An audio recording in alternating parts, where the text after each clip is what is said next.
October 2nd, 2018 at 6:05 p.m. Present tonight, I have Councilman Porter, Councilwoman Barch, Councilman Wilden.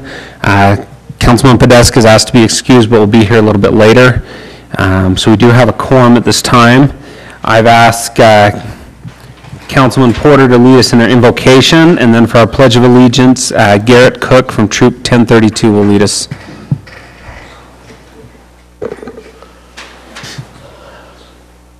Our Heavenly Father, we're grateful for the opportunity for us to gather together today to conduct the business of the City of Saratoga Springs. We're grateful to live in this wonderful country with the freedoms that we enjoy and the ability we have to self-govern.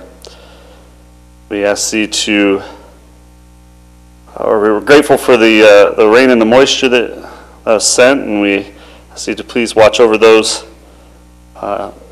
people that live near the recently affected fire areas.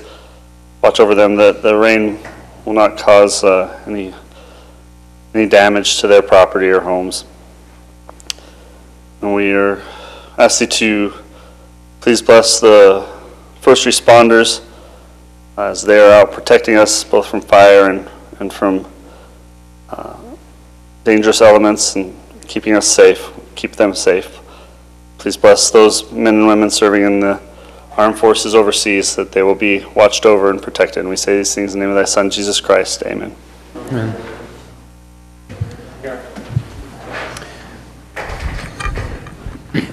Gordon, is that mic on for? Yes. Perfect. Thank you. Will the audience please rise? Please salute the flag.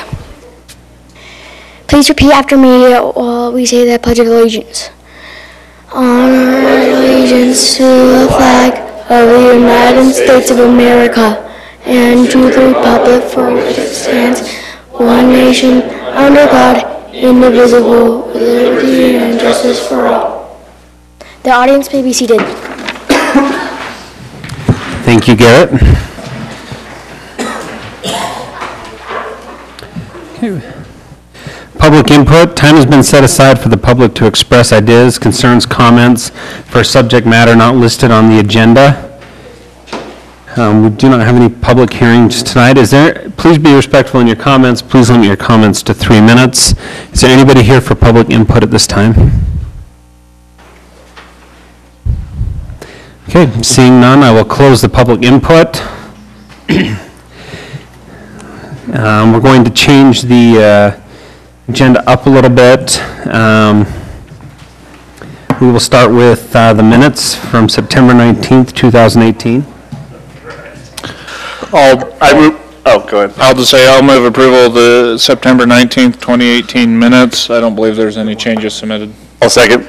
I have a first from Councilman Wilden, a second from Councilman Porter. Any further discussion on the motion? Councilman Wilden? Aye. McComber? Aye. Porter? Aye. Motion passes. We will move on to business item 1, Wildflower Village Plan 3A.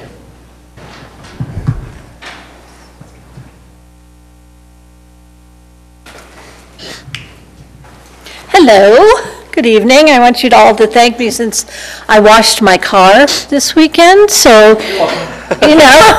after putting it off for a couple weeks, anyway, it's great to see the rain.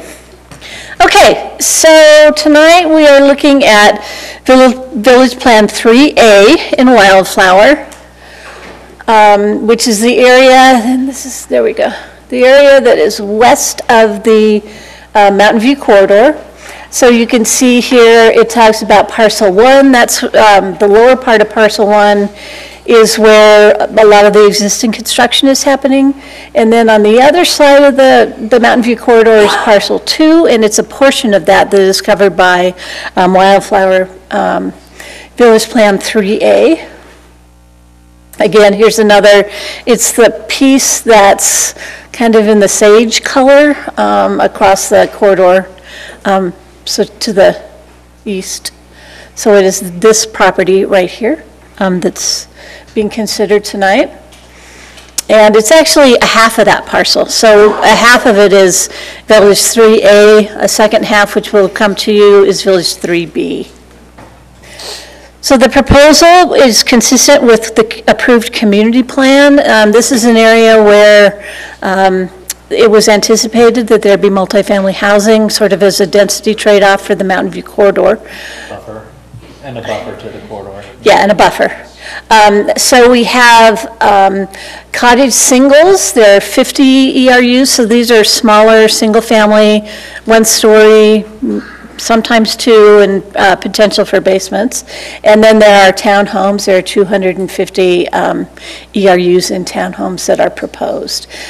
There's a fair amount of discussion with the engineering department about the roads and the access, and because of the topography, it was a little tricky.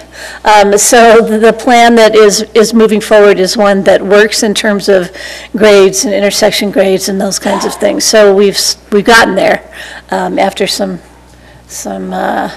massaging of the plan. So as you can see, the proposal, permitted uses, this is right out of the community plan.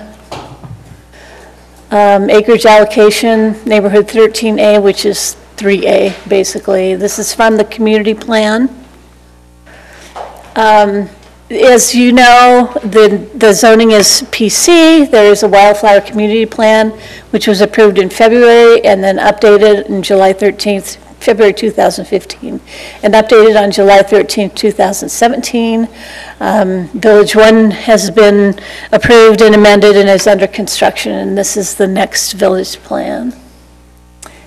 The way the village plan, we start as a district area plan and go through various levels. Community plan, village plan. After the village plan is approved, then we will likely start to see plats, which is what we're doing across Mountain View Corridor. The Planning Commission held a public hearing and forwarded a positive recommendation to you. You are the final decision makers. It's considered a legislative decision. There was some discussion at the Planning Commission level about open space, and this paragraph also, it's in your staff report, but it also talks about how the open space is calculated. They get credit for the Mountain View corridor, so their project open space that's required is 23.92%, and they are proposing that open space within this, this development, within 3A, so it stands on its own. Actually, some open space in this vicinity counts toward some of the plats in Village 1 as well, and we're keeping track of all of those so that they don't get behind, and so that the open space is comes along as the proposals do. Again, this is just talks about open space. The Planning Commission was concerned that some of the open space area that was being counted as open space was things like area in between setbacks, basically, and curb strips. And so we added a condition of approval, and this is from the code. This is from the planned community section. It talks about what's not open space, and it includes areas between multifamily structures or similar treatments that are not larger than 5,000 square feet and are not part of a community trail system. So I sat down with the applicants, and the Planning Commission put this condition on their approval, and I have since sat down with the applicant and have gone through what's open space and what's not, and we've based upon that definition and their open space calculations, they still meet the required open space within this phase. And most of it actually counts because they are, their areas, a lot of the areas between the buildings and the townhomes are actually much larger, and they have stepping stones and things that really are part of the corridor to get to some common open spaces. So, and where there were enhanced curb strips or frontage along roads that were clearly enhanced with additional landscaping and width, and those count, but regular curb strips do not. So you have options for approval, as always. You could approve the village plan 3A. You could continue it and direct staff and the applicant as to what additional information you might need. or you can deny it based upon conditions, based upon findings in the general plan or the zoning ordinance. Does the applicant have anything they'd like to add? Or come up to the hot seat, either one?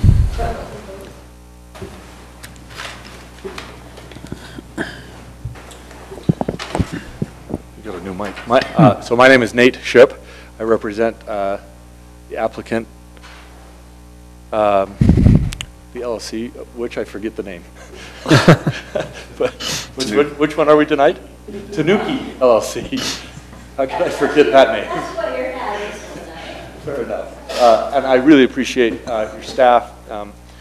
Nora mentioned that we've spent some time with your staff on this particular part of Wildflower. That, on my end, translates to really we were all the way done. We had made applications. We received some red line comments both from planning and engineering. And it caused us to have to start over with a big chunk of our plan. But we did that because they had not only some really valid concerns, but also some really great ideas on how we can address some of the challenges that are with this part of the property and the grade. So I bring that up simply to acknowledge Gordon and Nora's working relationship with the development community, and I appreciate the fact that their comments were valid and that they were dang good. They were better than what we had come up with. So with that, I would be happy to answer any specific questions that you might have about tonight's proposal. Okay. Mayor, if I could, and I need to apologize to Nate. We forwarded a letter to Nate earlier with a request from Camp Williams to make sure that we preserve access to a gate that's behind the Power Trail corridor in this particular area. We forwarded that to Nate, I believe, today or yesterday. I got it this afternoon.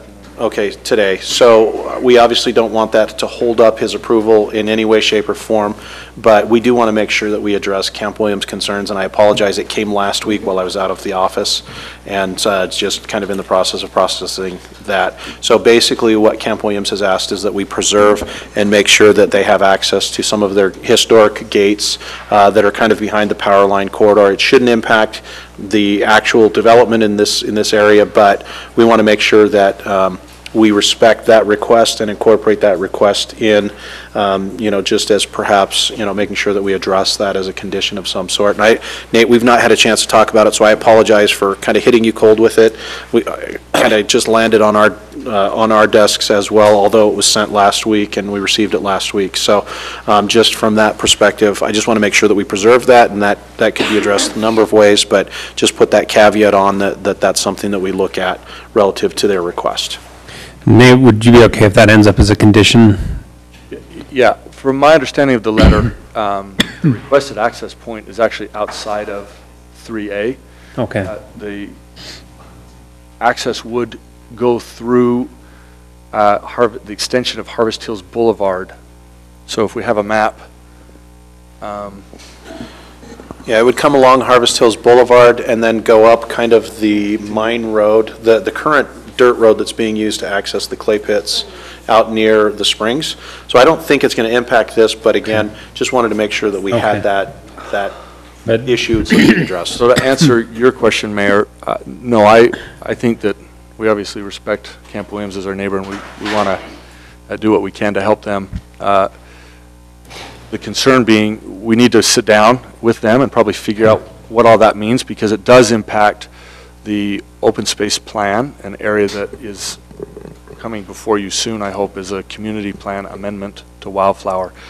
I think we can work through it. Okay. We just haven't had a chance to Well, if sit it's down not in the same room with them. directly related to this application, I don't think it needs to be a condition tonight then. We can reach out to Camp Williams and have them clarify that as well. Yeah. Yeah, just based on letters to show you, it was the gate at this location here in this corner where you got the, Oh, okay. More just 3B, outside. if anything. So at some point, as development gets closer, it's going to affect that access to that gate. It's That's mostly, what it'd they- be more 3B if anything than the next, if anything. Right. So it doesn't really impact tonight. And I would be fine. It does, So on this map here, you have some blue area labeled office/commercial, and then you have Harvest Hills Boulevard, which extends. So that road is going to be a public road. We'll build and dedicate it to you as a city. So as long as you are comfortable having a provision on your public roads that allows for whatever traffic they're requesting, we wouldn't be opposed to it as long as you are comfortable. Okay. That would apply to tonight's proposal. And they need it. Okay. Perfect. Okay, Councilman Porter? I'm looking at this and I saw some discussion around, transfers and flexibility, and I was kind of just referencing the fact that the community plan allows for density transfers between different modules and stuff like that. And then I'm looking at page 3-01, and they talk a little bit about the distribution within the village. Are there, and this is for either staff or the applicant, whoever can answer best, are there any differences in the density from the community plan? Yeah, so the answer is not in 3A. Okay. All right. What's in front of you tonight, it's exactly what it is. Okay. The reason we brought 3A and not 3A, not 3, was because we are in the middle of redesigning, and we're intending on bringing you a proposal to evaluate of taking the balance of the higher density and moving it north. We'll bring you that plan to look at. The reason for it is we can make that for mountain. Right. We're trying not to cut it down. That's fine. And it's a lot easier to put single-family homes and tier them rather than big building pads. And so we can deal with that one. It'll be a good plan to evaluate together in a little bit. All right, yeah, we can discuss that when you bring 3B in then. I just wanted to make sure this is complying exactly with the densities shown in the community plan. And then other than that, I mean, the condition about you say that you guys have gone through and they still meet all of the open space requirements that they need to, so that's not a concern. I can elaborate on that just to the point that we did have some extra density under the original calculation of about an acre of open space that should not have been counted. We've removed that from the current calculations, and I think we're still at like 40-something%. Okay. So. As long as you're meeting the requirement, that's what we need to stick to. So, those were the only concerns. I'll reserve my right to weigh in if somebody else has something else they want to talk about. Shelley's got a page and a half over here, so. Yep, Michael would like to go before. I'd like to go before. One of the things I wanted to point out, and for the guests especially here who are here for the first time or don't come very often, one of the things that we look for when applications come in is an application complying with our code. So we spend a lot of time as a council and the mayor working our code, making it better, and really over the years we've made some substantial improvements to the code. And as I'm looking through the staff report, complies, and then the engineer, you already talked about that, how you worked through all that, and you were appreciative of the feedback to fix where the roads go with the alignments, complies. This makes it so much easier for us because we're not asking for variance, we're not asking for, can you change this, or can you change your code, because we have our code there for a reason. So I really appreciate that. So that's the first thing I look at when I come into an application, because if it's all these variances, then I'm going to go right to that and I'm going to drill into it.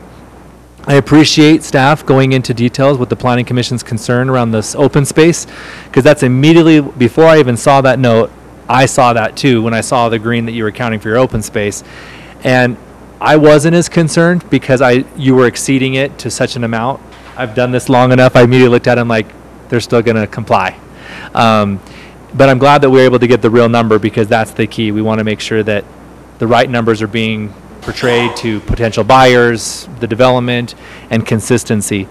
I'm still excited to see some of the plans for the different improved open space, the parks and things that are going to make this, multifamily area appealing to homes and for families and to have them be their home. So I'm glad that we were able to work through that. And so for me, I don't have any other problems with this because everything does comply.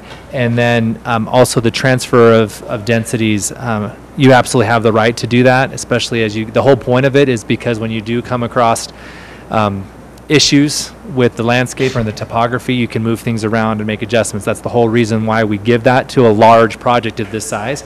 So I don't anticipate there really being any problems if we're not increasing density. And so, and I really appreciate, I know this has been a lot of work.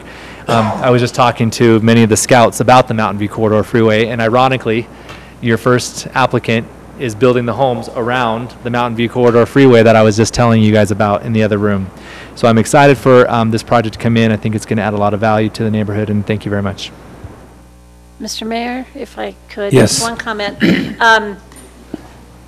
Wildflower folks have been working on an amendment to the community plan, which we expect to see anytime now, that will probably incorporate the Springs property and do some different things with open space in the project that I think comprehensively will really improve their open space amenity package. The combining of these two neighborhoods is, I think, one of the best things that could have happened because you're going to have a unified vision now instead of this disjointed. So I'm excited. Thank you. Okay. Councilman Wilden?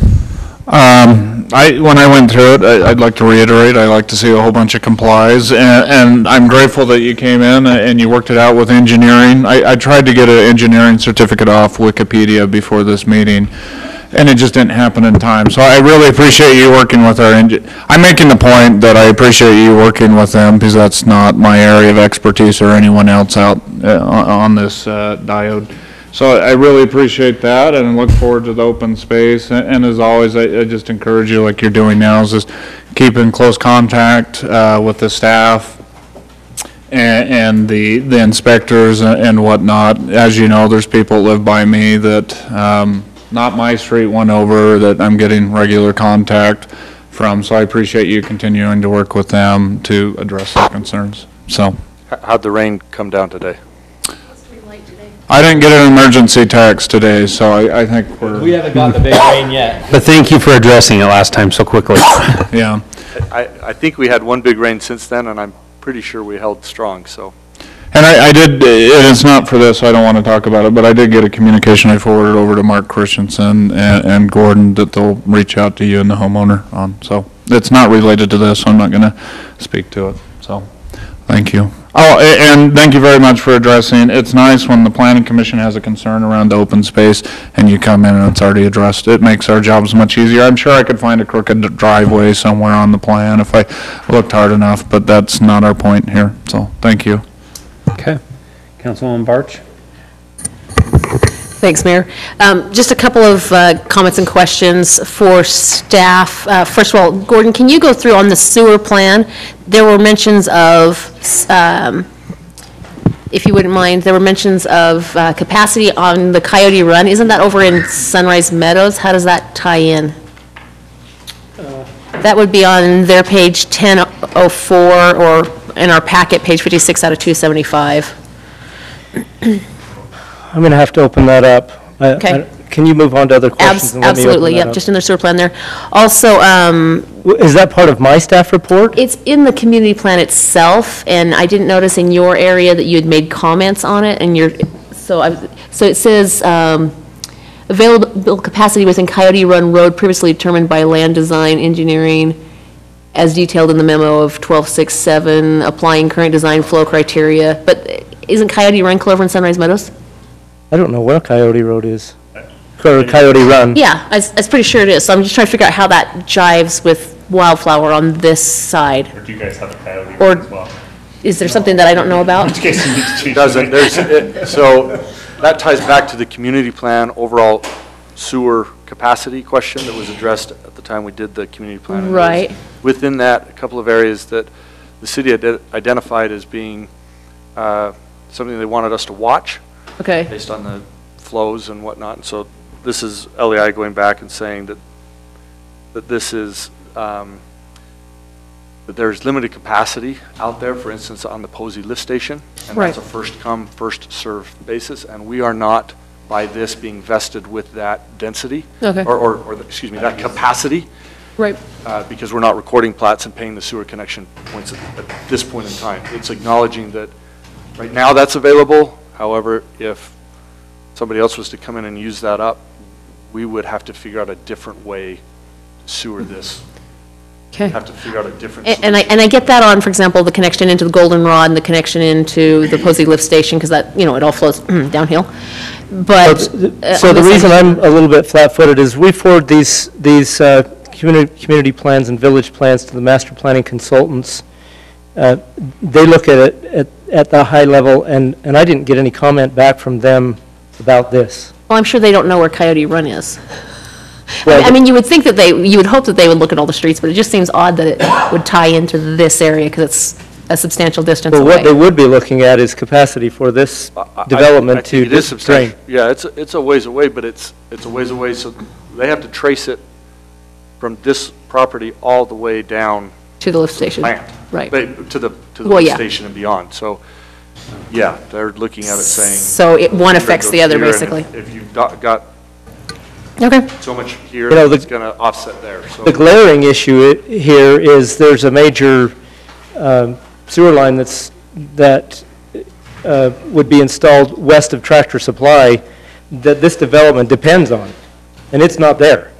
It's planned to be there, and we're working on it to be there, but, so there are pieces to the puzzle that still need to be installed. But this addresses all of that. As long as that gets taken care of, then this can move forward, and this can't move forward until that gets kind of taken care of. So, I Right. mean, it's all there, the pieces are there. correct. Okay, okay. I mentioned to you just in passing, Nate, some missing pedestrian connections. As you're looking at your pedestrian bicycle plan exhibit on your 1103, in our packet it's 62, if any of the other council members want to check. Just as you're looking at this, I just look for ways that pedestrians and little kids on bikes are going to get around. And I just see on the eastern edge of townhomes, for example, and then on the very southern edge of townhomes, there are no sidewalks in the fronts of their homes. And the sidewalks on the backs of their homes are either the Mountain View Corridor or Harvest Hills Boulevard, which is going to be even bigger than the existing Harvest Hills Boulevard. So although I know that it meets the cross sections for the community plan, I get concerned with the pedestrian connections on there. Do you see? I'm sorry. So it's page 62 out of 275, it's the 1201, I'm sorry, wrong one, 1201. There. Sorry about that. I'm looking at the right one. Yeah. What is your? So you can see that they're just on that western edge of, eastern edge of townhomes and then the southern edge of townhomes. There are no sidewalks in front of their driveways along the roadways there, so the kids are going to be playing in the street, walking in the street. I see. As they're trying to get from connections over to different places. Anyway, it's just not easy, so while it may meet code, you might want to look at that and see if you can somehow address that so that they've got an easier way around. The townhomes immediately across from them have sidewalks along their drives, and then also sidewalks behind through the open space. So, however, it just seems like that might be an adjustment that might want to be made somehow. So again, it technically fits code, but I get concerned on pedestrian crossings for safety. So since you brought up the Mountain View pathway, I just want to let the council know we've recently received a document from UDOT that anticipates us maintaining nearly 5 miles of trail along this Mountain View corridor as part of their ask for Mountain View corridor. Historically, those all become city responsibilities once they're built. So you mentioned that. I just wanted to throw that onto your radar. We're right now doing analysis on what the impacts are. We have obviously not signed that, but that's a request that's going to be coming to you. So will you please verify, because I'm pretty sure up north that doesn't happen. I'm pretty sure UDOT takes care of that up north. We will happily ask that question before we bring that back to you. But again, that was another thing waiting on my desk, and it was kind of disconcerting. Yeah, that's a big one. Okay, awesome, thanks. Anyway, also disagreements in your plan between 902, 1402, 1409, and then also your comments in the, during the planning commission meeting on the trail sizes, and you've got some areas where it says 5 foot, you've got other areas where it says 8 foot, other areas where it says 10 foot. So if we can make sure that it's correct and the same, consistent in all the areas, that would be great. Also, on the actual power line corridor trail in the planning commission, you actually mentioned that there would be paved trails, mountain bike trails, and nature type walking trails, so I assume soft surface type trails. And on all of our exhibits, it only shows the hard surface. Yes. So if you could show the other types of trails through there, or at least make a notation that other trails would be through there as well. And then question on the trails through the power line corridors. You've got a lot of stub connections that are going to the west up to Camp Williams Yeah. property line. What are those stubs out for? Is that for their gates or is that for something else? No, that's to service the power line poles. Oh, that go out past? Well, to get to the poles. It's to get to the poles. So the poles that are further west than this property? Yes. And it's required by. Perfect. Yes. Okay. outside of the property line. So we can't see the poles, that's why. Rocky Mountain Power. You don't want to be underneath it, even a Right. little bit on those big ones, so their property goes here, but then the poles are just outside. Okay, perfect. I just wanted to Yeah. try and figure out what we were connecting to. I went to Google. Oh, nice, excellent. Okay, and then one last comment on your sign, the separate sign with the wildflower, there's the big tower and then the separate wildflower sign.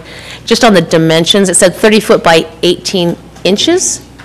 Is that the size of the lettering, or is that the actual size of the sign? I was just curious. That was one of those.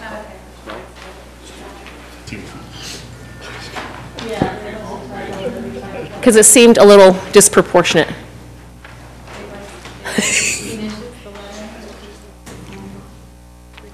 So that is on your 1402.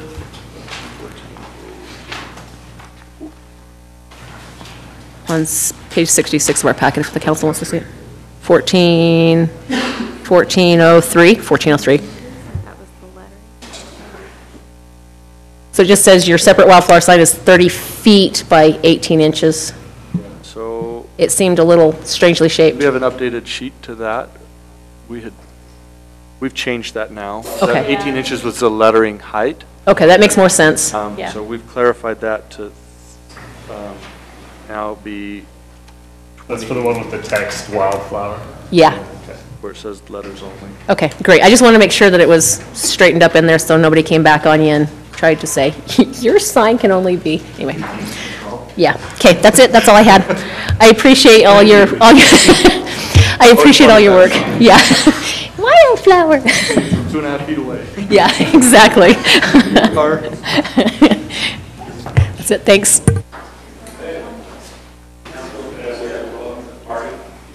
Do you have any comments?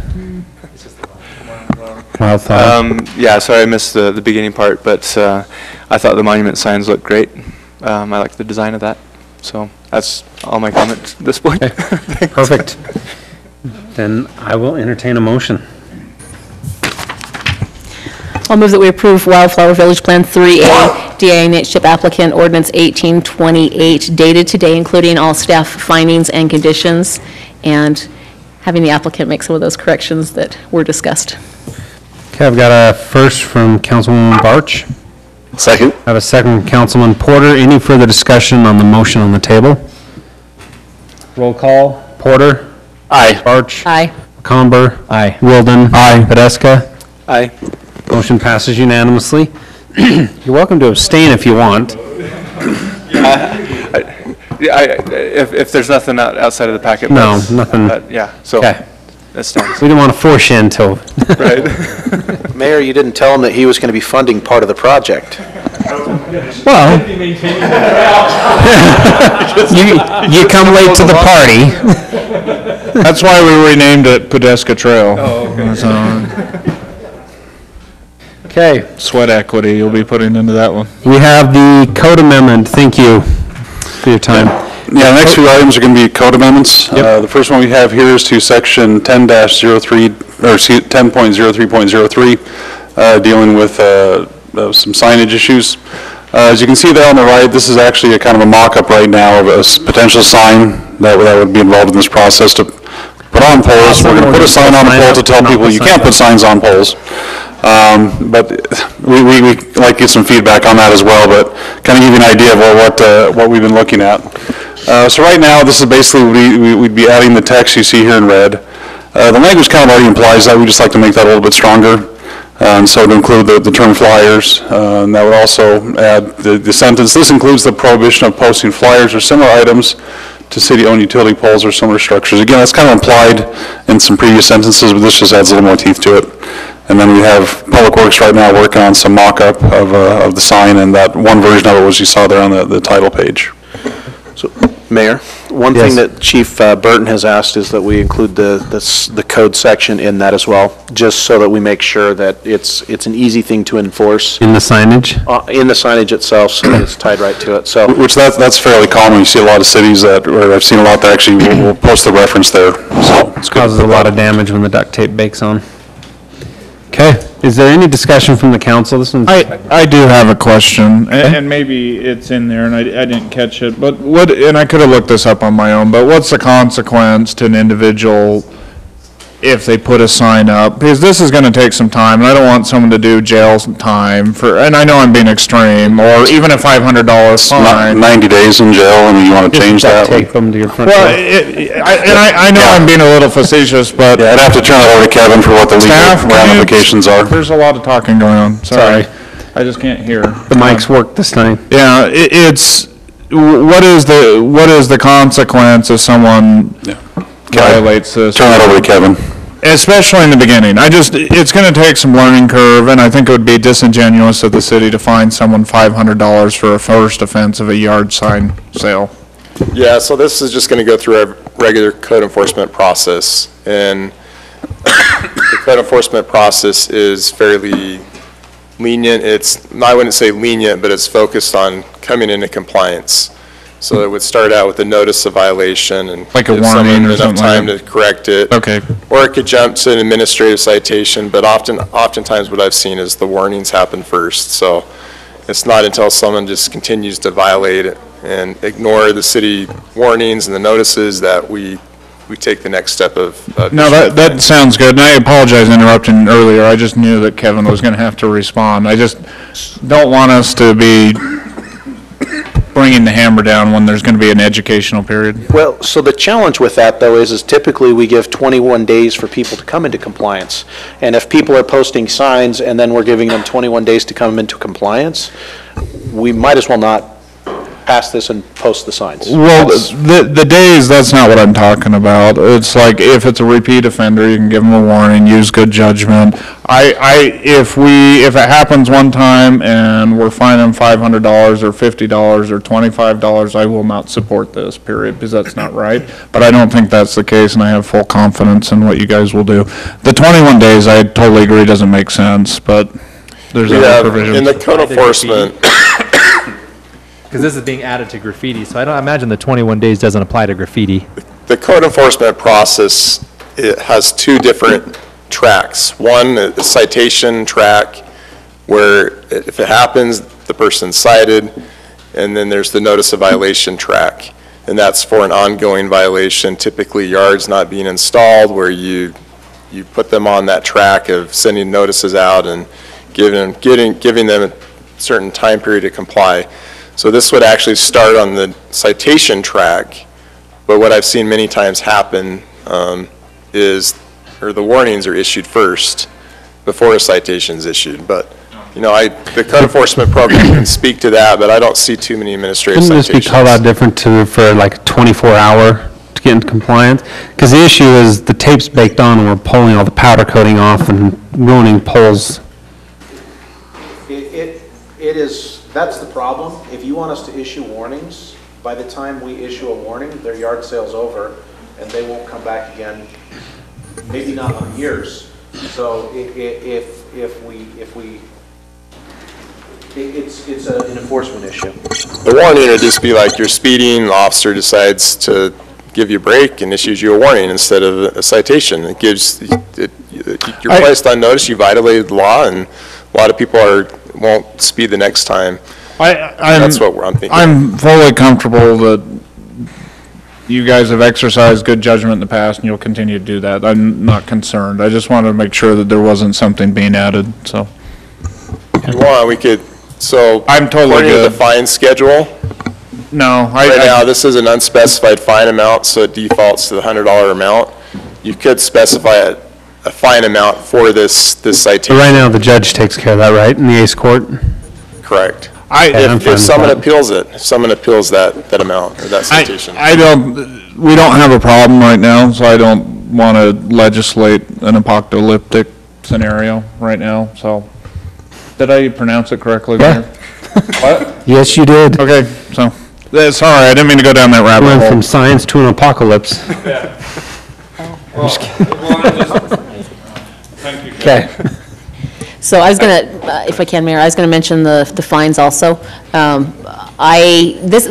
It becomes a serious problem as far as our maintenance goes. I was pleased to see Saturday morning, bright and early, one of our officers, it wasn't Sam Beck, I don't know, one of the other officers, anyway, taking signs immediately off of our poles on Saturday morning. So I'm sure they've just put them up, and I am grateful that he was taking those down so we didn't get more damage to those poles. That's a substantial cost to the residents to maintain those, so I think that's great. I would like to make sure that we aren't just giving a warning and never giving a fine, especially on one where there is a sign posted. Obviously, we're not there yet, but if they're going to be Putting it right above the sign. putting it right above the sign, on top of the sign, et cetera, they better get a fine. Or cover the sign. Or cover the sign. That's ridiculous. If there, I mean, because there are going to be quite a few slight poles that aren't signed, I can see giving a warning the first time, and then if they are repeat offenders, like some of the businesses might be, then I could see, going there that time. But when you've got a sign right there and they post on it anyway and are wrecking our poles, Yeah, one thing we have to look at too is how we're going to go through this process is if somebody does put a sign up and then we approach them, say, take your sign down, what if paint comes off at that time? I mean, is there a process we're going to have to discuss this internally, how we go through that and say, okay, you're responsible for that now because that was your sign that caused that damage. We tell them, hey, go remove your signs, and we're not there, and they could easily be damaging several poles that we don't know technically then who did it. And so we're going to have to... And I don't necessarily want them, I mean, honestly, our code enforcement officers should be pulling them off the instant they see them. They should not be calling them and say, hey, come take your sign down. They should take it down. And just to give you an update on that, since we're talking about that, our new code enforcement officer, code compliance inspector will start next week, or excuse me, the 15th, I believe it is. Excellent. Take a picture, then take it down. Yeah, take a picture and take it down. Take it down, they can mail the warning out to that person that's responsible. Yep. That's the process that Yeah. would be followed. But having them, calling them and saying, hey, come take your sign down, they're not going to come take it down. So, yeah. Okay. Okay. I just had one other thing. Yeah. I guess the wording of the sign, just kind of concerned that I kind of see this maybe showing up on Facebook every 3 months. And that's what we'd like to, is some feedback on the So sign. I was wondering if it could be something like no unapproved signs allowed? Because no signs allowed, and everyone's going to take a picture and post it saying, look, the city's putting a sign where it says no signs allowed. Yeah. It says no signs allowed. You get the joke? Yeah. So, Let's make it worse and put... Even old jokes on Facebook are still not funny. but anyway, so I was just kind of thinking the wording, like no unapproved signs, and then maybe down below after similar items, putting that are not city approved, or something to that effect.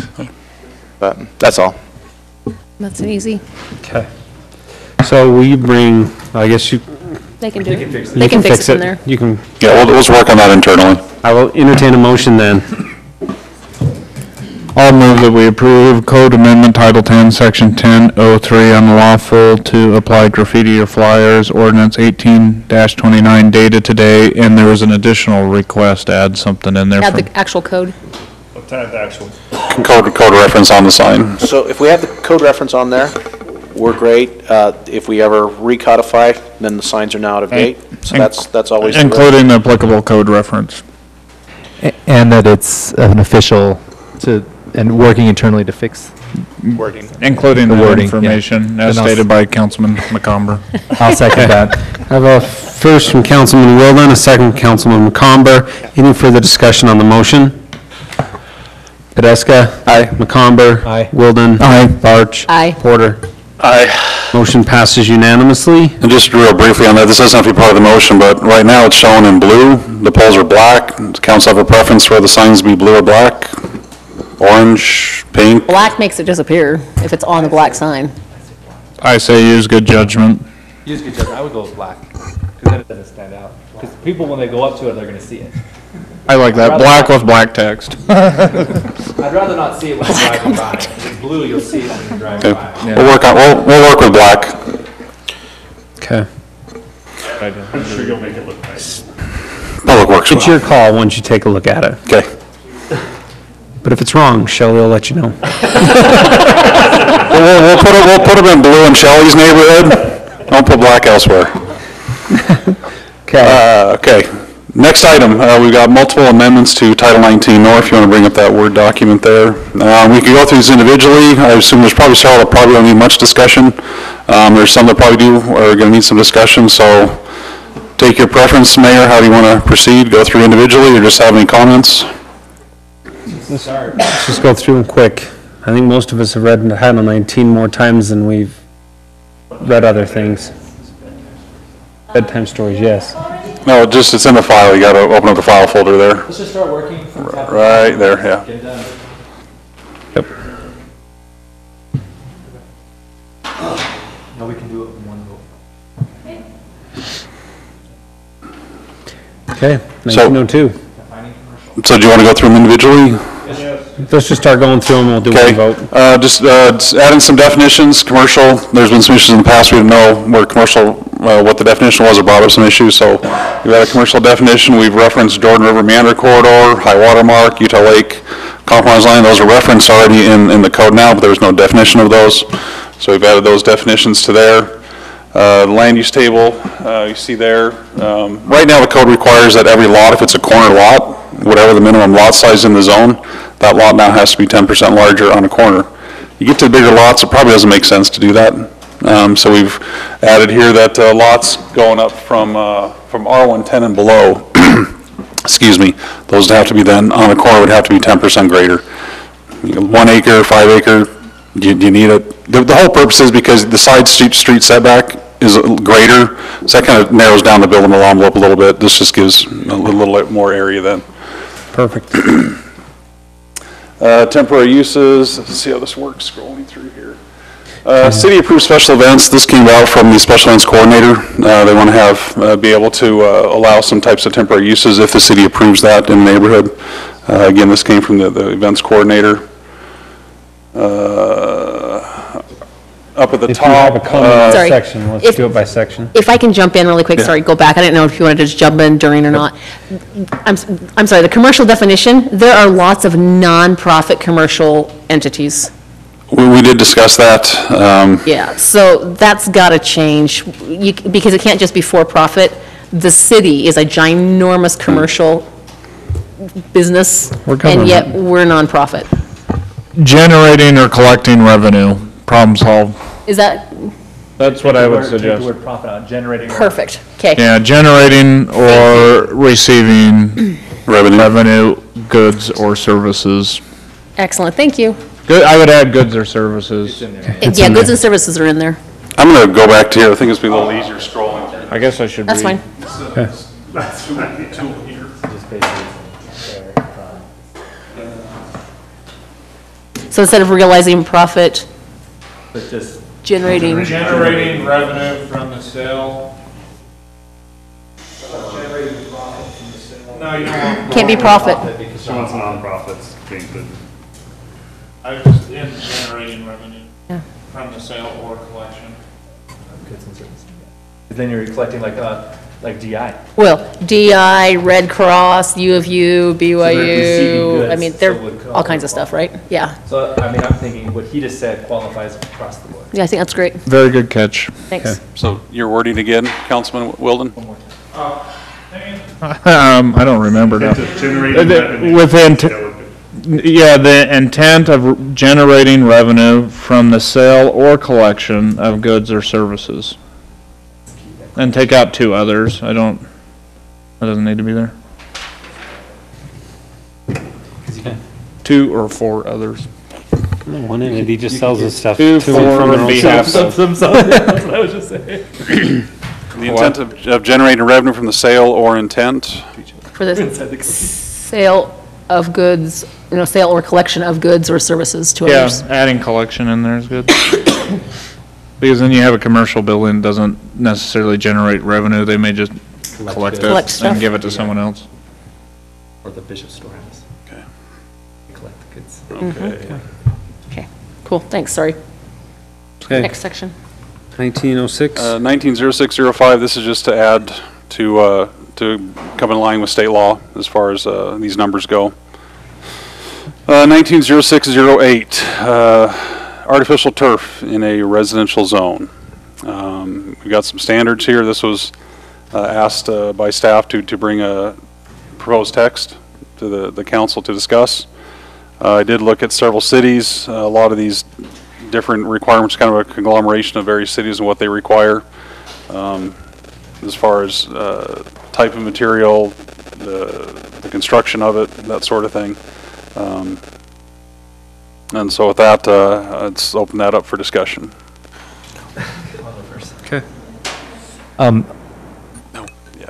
So the planning commission was not in favor of this. This was one of their recommendations of denial. yeah, and was I would this. be in agreement with them.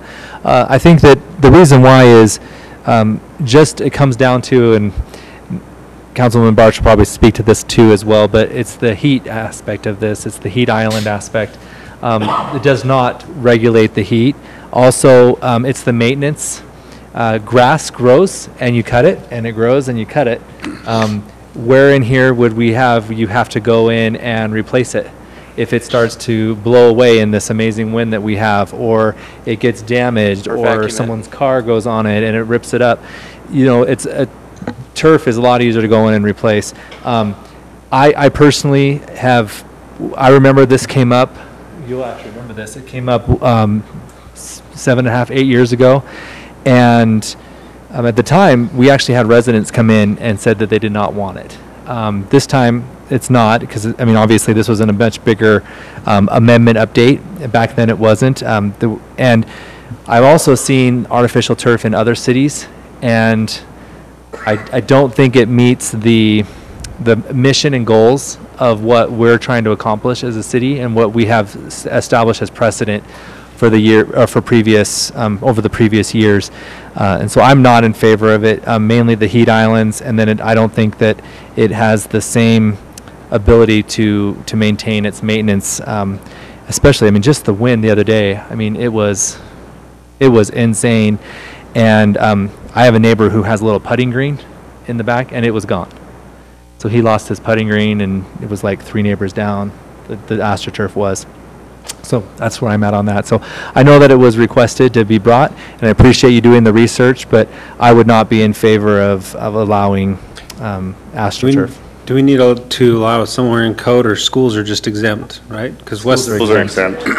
Yeah, schools are exempt from landscaping requirements, so yes. That's how they do their I football just, fields. yeah, This doesn't prohibit them from doing it in the backyard, right?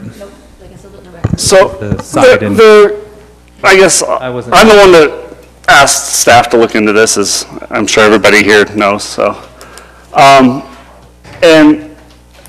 the idea is that we already allow xeriscaping, we allow people to do rocks. This has a lower heat index. We did some questioning and research when we talked with the people that are doing it in Patriot Park. It says a lower heat index than a rock. And as far as the concern about heat islands, the heat island effect is measured in square miles, not in square feet. So it's not an appropriate term for, I understand what you're worried about is that it warms up the area, but that's not actually what the heat island effect refers to. If we want to avoid the heat island effect, we probably need to have everybody tear down their buildings and their streets and their parking lots. Because the city is causing a heat island. Really want to go there? Well, no, the heat island effect, we keep using this term, but it doesn't actually exist on this scale. That's not what the heat island effect refers to, so I think we should stop using a term to erroneously refer to something that doesn't actually happen. Well, when I get my turn back, when I wasn't finished, I'll Okay. Oh, I was unaware you weren't finished. Go ahead. Go ahead. I was unaware. Yeah, so, I mean, the thing is you're opening up the situation where you'll have artificial turf going in, you have multiple neighbors, and yes, it is a larger area, but if more and more people do that, then it becomes an issue. So more importantly for me, it is the water permeability. You look at this, water from sprinkler systems gets into the ground, it goes back into the system, goes into the aquifer, it works its way through. It's a natural recycling. If we start putting in more hard surface, if we lose that. I know they say that this permeates and allows water. I've watched it just run right off. They're going to sell, when you get the information from the actual suppliers of the artificial turf, they're going to give you certain numbers. Reality is different. Just like when we see other developments going in, we see the reality of not having enough parking, et cetera. So I personally just am not in favor of opening this up. I don't have a problem with people wanting to put a putting green or something in their backyard or whatever, or if they want their pet to use it instead of grass. But in the side yards and front yards, because it also, then we're starting to regulate a whole level of how good of AstroTurf, what quality, what level. We have certain heights, but it's not all made the same. You see football fields, to the mayor's point, they go in and they rip it out because it gets better or more improved down the road. And then what do? We're going to force people to go back and upgrade their AstroTurf. So I'm just not in favor. But now I will yield my time to the mayor. Okay. Comments from other council members? Since I accidentally interrupted, I would like to finish my comments. I understand the concern about permeability, and perhaps he's aware of instances where permeability is not what they are selling. The idea here is that we're not depleting the aquifer because people are no longer using irrigation water. We're not having to pump water. We constantly talk about how we're in a desert, and yet we don't allow people to make choices on their own property about how they would like to address their water use. So I think, we already allow xeriscaping, we already allow people to have 75% of their front yards covered in rock. There's a 25% coverage requirement with living vegetation. And I don't see how allowing for this is any different than allowing for the rock in the front yards. It comes down to a choice of aesthetics, and I do not believe that it is the role of city government to tell people what they do and do not like the look of, and so they don't want to have to look at. That's what it really comes down to, is whether or not we're going to tell a property owner, you can have rock in your front yard, but you can't have artificial turf because I don't like how it looks. That's the argument. Okay. Any other council members?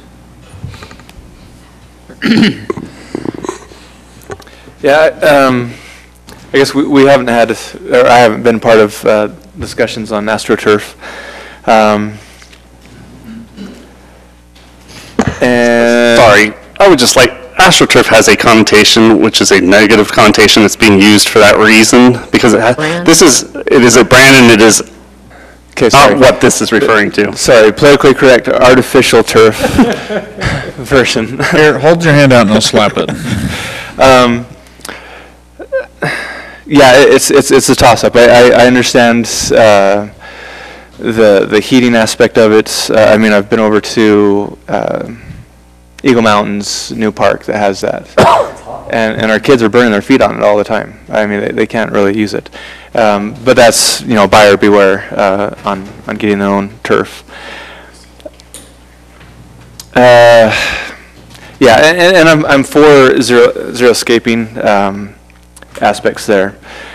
So it does come down to aesthetics, because we have here on item F2, professionally installed. We can't enforce that. residents are going to go out and install it themselves. And sure, there's going to be wrinkles and whatnot, and it's not going to be maintained well. So it's a good point. I mean, where does government get involved with the aesthetics of a yard? However, when developments come through, we determine whether the elevations are appropriate or not in neighborhoods. We do like to try to keep things aesthetically pleasing to make the neighborhoods enjoyable and livable that people want to move into. Attract commercial aspects to it to come into the city based on the aesthetics. So for me, unless there's more information or more time to think about it, I'd like to have that one removed as well.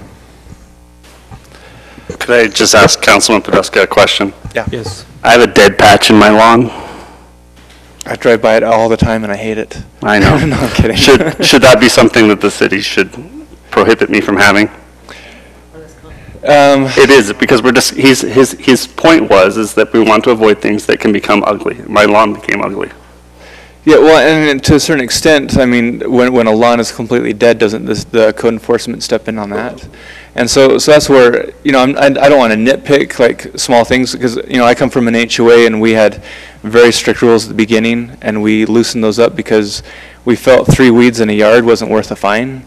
But when the whole yard becomes a weed patch, then that's when it's enforceable. And because here it doesn't say, well, it does say not to cover more than 25%. I mean, that starts turning our code enforcement into an HOA enforcement. And to be fair, that I don't know where that came from. I would suggest that it should be the same as the xeriscaping requirements, but that's something that staff added, I guess, because it's similar to other cities. So. And so I mean, again, I fully support xeriscaping because of the materials that are typically found in xeriscaping. Artificial turf aspects, again, if they're wanting to save water, backyards can completely be done in that.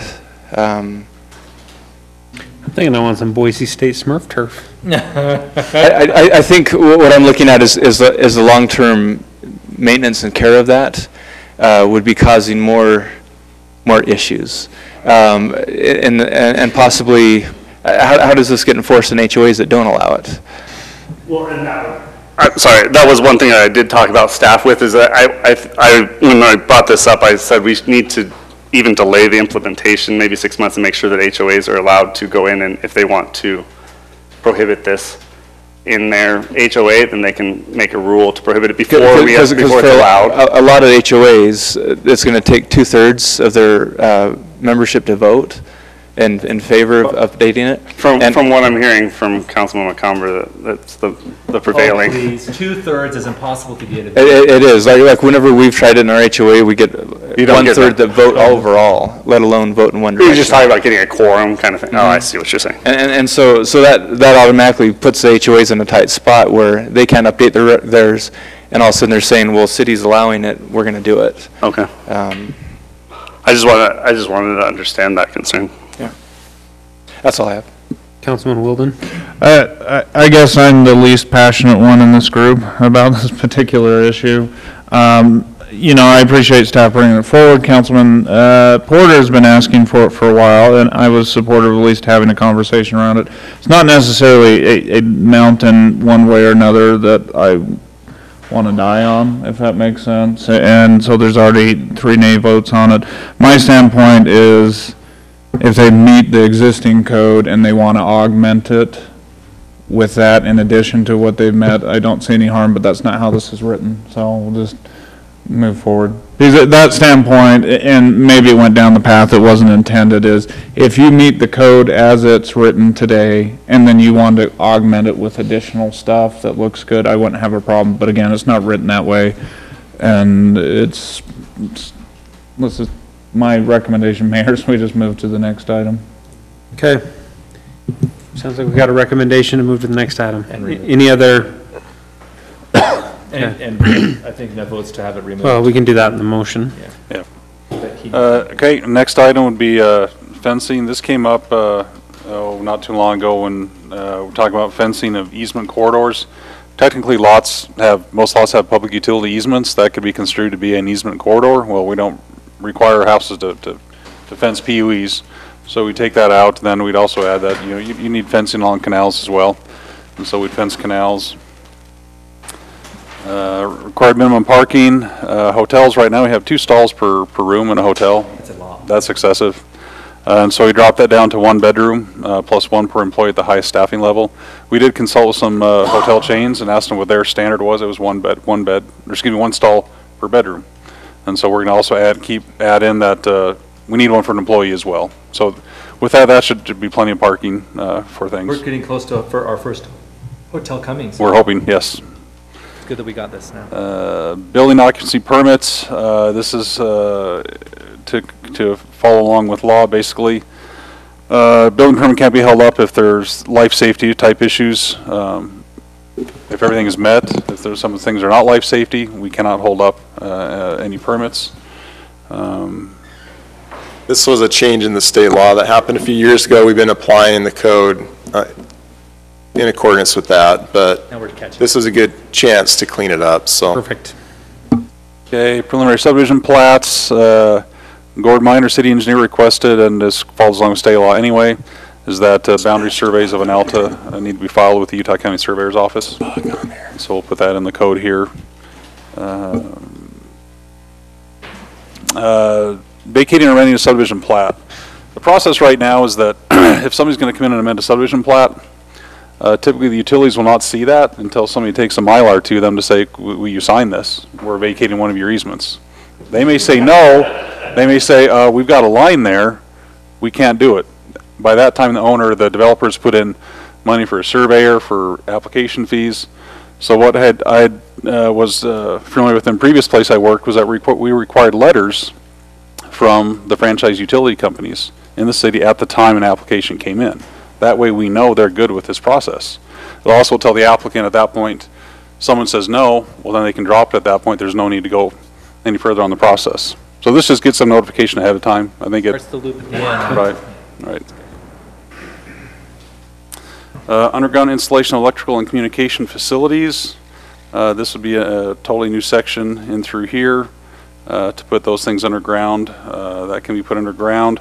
We also have, would like to see some, have the council direct staff to add a portion in here to require that, excuse me, a reference to a city map. Open it up here. So let me give some background on this. You probably remember seeing this about a year ago, and the council tabled this and asked me to go to Rocky Mountain Power and get their input on this. I went to them, I bugged them for months and months, got no feedback at all, just silence on their end. And I was able to look up a series of emails that Gordon had with their, I don't know if it was their engineers, about what they term as a transmission line versus a distribution line. The transmission lines are obviously the high voltage lines. And they were kind of wishy-washy on it. And they changed their regulations from time to time. So we've got language in there that basically defers to Rocky Mountain Power for what a transmission line is. But as we talked about this as staff, we thought, why not just identify all the transmission lines that aren't required to be buried? We've only got a couple lines that go through the city. We know exactly where they are. So in the code, let's kind of scrap a lot of this, what we're saying as far as burying transmission versus distribution lines and the definitions that we provide and deferring to Rocky Mountain Power, and just refer to the map. And that's what we'd like the council to give us or delegate that to us so we can update this code amendment based on that.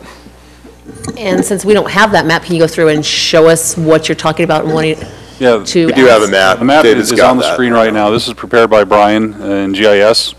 So the solid red lines will be the lines that cannot be buried. And then the dashed red and yellow lines will be all existing lines that as development comes in along those or adjacent to those parcels, those lines would then be buried. So mainly we're looking at Redwood Road, Portion of Redwood Road. Portion. So go back up to, so it's the one that comes through Patriot Park. So it's this one here, and then that one goes down, and then you've got the corridor that goes along the western edge of the city. So those two, and then the third one is basically the split line, go further south. And it's this line here that comes down to the south. So it kind of splits, goes to Eagle Mountain, and then goes to the south. So those are the only three lines that wouldn't be required to be undergrounded. So if I can make a comment, since you're Mayor Pro Tem, if you wouldn't mind. So these three lines are not created equal, not even close. So the lines along the western edge are much more substantial than the one that comes along Patriot Park and down through Redwood Road. They are, and I don't know the kilowatt, but we're talking, they're just massive. Right. They're, and you guys have seen true regional transmission lines. And there's also a difference between can't be buried and are expensive to bury. So when we were first talking about Patriot Park, and we were talking about the lines along 4th South, we were told that they can't be buried. No, And- we were told they were really expensive. No, originally, we were told they can't be Okay, buried. during Yeah. when we were talking about the park, they just said it was. And then, as we got talking about the future police station and everything else, we actually found out we can bury them, it's just expensive to bury them. So I kind of have a hard time. These are nothing compared to the other transmission lines. Right. This one, I know it's expensive, I'd rather see it buried. The 4th South. The 4th South that goes Yeah, down, Saratoga yeah, Road. that goes down in Saratoga Road. I know it's a lot, but it's very, very different than the other lines where, and I don't know the cost, I mean, I don't think it's even possible, maybe it is. But that's basically what we're telling them by doing this, is we're saying, if they come in and put any more transmission lines in, they're going to bury them. So they can be done, yeah. So the line that you're talking about here that goes south, it's that same size of line that goes all the way to that south along that alignment. And then it comes off of that western transmission line, the massive transmission line. It goes behind the hills and benches. Yeah, and then it's the same caliper of line. Those are bigger. Those, I think the numbers, I want to say $200,000 a pole or something like that, or more. 250. 250 a pole. Around 250. So what you're suggesting, Shelley, is $250,000 per pole to underground. And that's a massively expensive undertaking. But I think even whether or not we decide we want to do it or not, whether or not they can be buried, I think they're very different. So you actually just need to have 3 different types of lines, because that one can be buried. The issue is more with the voltage that's sent through those lines. That's where the cost comes up. So here's the concern from a legal perspective. When you're dealing with exaction law, there's the ref proportionality test. The Nolan-Dolan cases talked about that. And when you're looking at that, an exaction has to be roughly proportionate in both nature and extent. And the extent portion of it is basically how far is the city going with these exactions, and the extent, basically, it's just a cost analysis. What's the cost compared to the rest of the development? If it's so cost prohibitive But what I'm saying that they is can't not- develop at all, then that's always a Not what problem. she's Saying I know what that you're saying. line, instead of being a cannot be buried, needs to be a may be buried. We don't want to preclude them from Shall, ever burying like it the others, if they but it wanted may to. be a may. If an entity wants to come in and bury it, they should be able to pay for it and come in and bury it. Okay. If they want their view corridor to not be blocked, they should have the ability to do that. But because our code is going to say shall not, and this particular one could be, but we don't give them that option. So Well, we could just then, I'm raising my hand. Oakwood, if they wanted to get rid of it, they could. Yeah. okay, we can do that. That's easy. We'll make it so it's permissible instead of, Where if they want to. where possible. Councilman Wilden? Where's the shall, excuse me, I'm not in a, Right here. the shall versus may.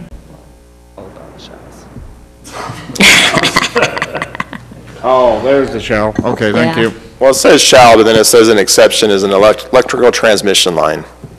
But we could add, we'll just add a clause that just says. Well, you're talking about not developer- even using that developer anyway. You're talking about referring them choose. straight to the map, right?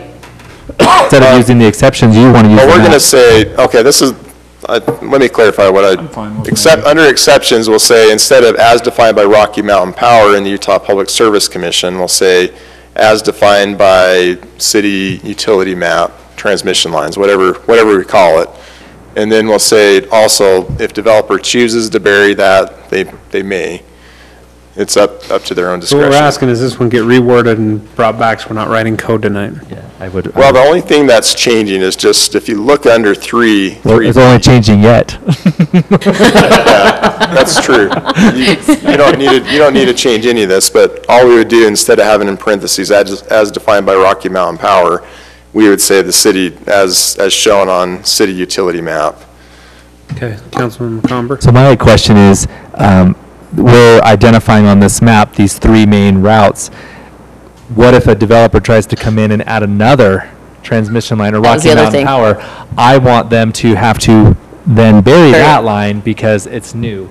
We're grandfathering in the three that are there, but if they try and bring in another one and it can be buried, then they need to understand that they need to bury it. So if a big So I'm not development. removing a pole. Yeah. I'm not creating a pole to then bury it. I'm just burying it to start. Yeah. Well, and Legacy Farms is a prime example of that. I think they put like, it was a very large power line through there. They did. On Schoolhouse, and that's part of why that trail was so intricate there, was because there was this really large power line there, and so, we needed to do that. So I understand what you're saying. I just want to be very careful that we don't wordsmith it, so that now that it becomes the developer's choice in whether they're undergrounding those lines that are marked red and yellow. I'm saying all the other ones, only ones that don't have to are the three that you outlined on the map. And if someone comes in with another one, then it needs to be buried. But I'd like the idea of allowing them to bury it if they choose to, because there is a special project that's potentially coming that they might actually choose to bury and pay the $250,000 a pole for 4 poles to protect the view of a certain special project. And I don't want to limit their ability to make that choice if they choose to do so. Right. So it's permissive for those 3 that are identified. Yes. If they choose to do If that. they choose to do it. Now, yeah.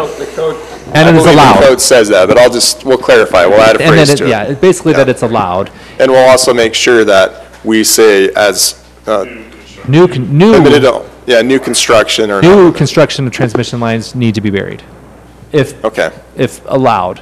Because like if it's the high frequency one and they come in and they say they get permission, the state gives them a new route and it can't be buried, that's fine. But if it can be buried and it's new, it needs to be buried. Okay, piece of cake, that's a simple change, we'll make that. We'll just bring that one back later, is that?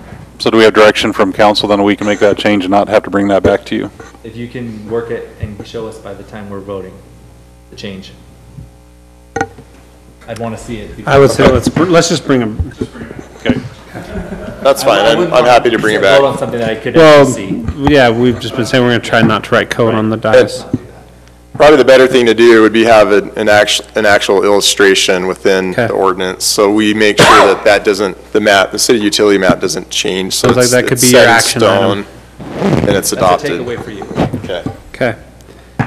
Look at that, Stroud, we pushed it over Okay, to the scrolling attorney. down, site plan development standards. So currently, right now, preliminary plats, if they're only condominium units, then you need a site plan. We figure if you're doing attached units as well, do the plat and the site plan, bring those in together. Just kind of makes sense to have those come in at the same time. Architectural design standards, this stemmed from the Fairway Townhomes in the slope discussion. What was a slope, what's not a slope? 0.5% is technically a slope, but looks flat. So we've thrown the number out there, and I don't recall if that came from you or not, but right now 312 or 25% slope would be required. They still get that modern look. Absolutely. I'm glad we have a real number as opposed to something that was ambiguous. Well, I'm sure everybody knows how I feel about this. So. I'm fine with 312s, but I guess my question is why not 112s? Because I built a shed and it has it's not 112, it's So like there was a planning 612, commissioner that had a marvelous 6.45. comment on this. Well, The planning commissioner said the difference is, because we also allowed on commercial, right? They have the flat roofs with the parapets and things like that, but they have a very different standard in the way that they build things, and if you choose to do it on your single-family house that's not attached, or you choose to do it on a commercial development, you're taking the sole responsibility of what happens when it leaks. The liability is all on you. If you're doing it on a multifamily type project like this, you are very easily going to damage somebody else's property. And the materials and how they construct it is very different than what they do on the commercial level. So where did the 25% then, is that like? I mean, You know where that came from? I asked Ken Kilgore what his house roof slope was. Well, this here only applies to two-family, three-family, multifamily. This does not apply to single-family. I'm fine with, sorry, Councilman Porter, I interrupted you. I'm fine, I think it's important to put a pitch so it's not ambiguous. I just calculated a pitch when I was building my roof, and 112 is a pitch. It's not a very good one, but it's a pitch, so whatever, I don't particularly care, I guess. Along the lines of Councilman Wonder, I'm just wondering why 3/12 as opposed to something else. Because it sounds cool. It's drainage, mostly. But I mean, is it more effective than 1/12 or 2/12? Yeah, building my shed, I was at a 412 and I changed the pitch because it would not be a great pitch. I was just worried about snow. That's fine. I didn't save the diagram, but I want to thank, I have no look concept at of what a Laura 3/12 across the street here and looks look like in at real some life, roof pitches on those.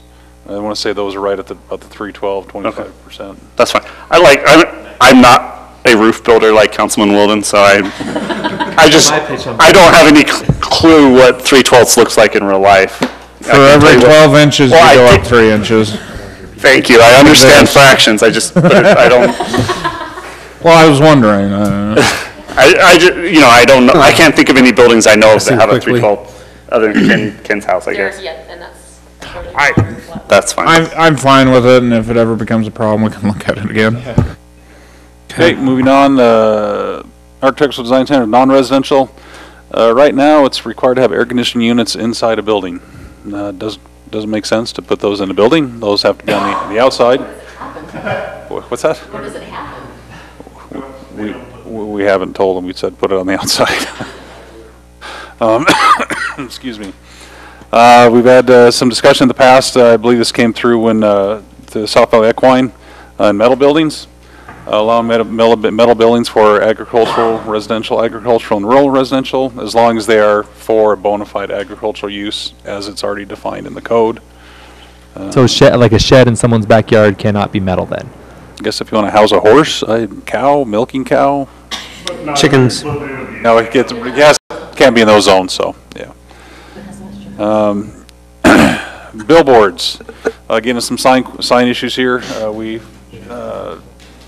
This actually came from Kevin here, though, but using the definition found in Utah Code 109A103. Yeah, we can't have a different definition than state law. And also, this is also tightening up to make sure that we specify that off-premise signs are not allowed as well. You can't have a metal shed. Drive-through board signs, we've got many businesses that utilize drive-through facilities.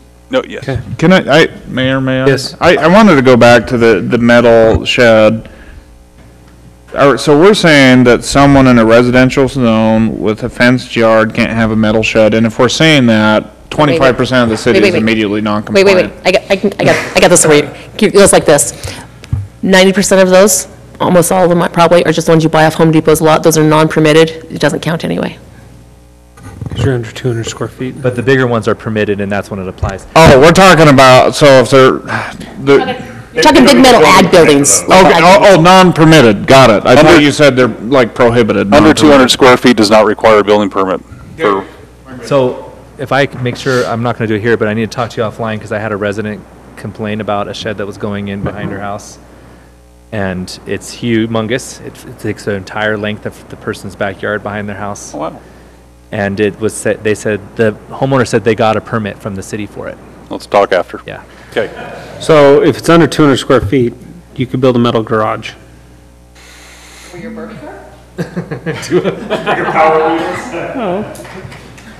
200 square feet, not very much.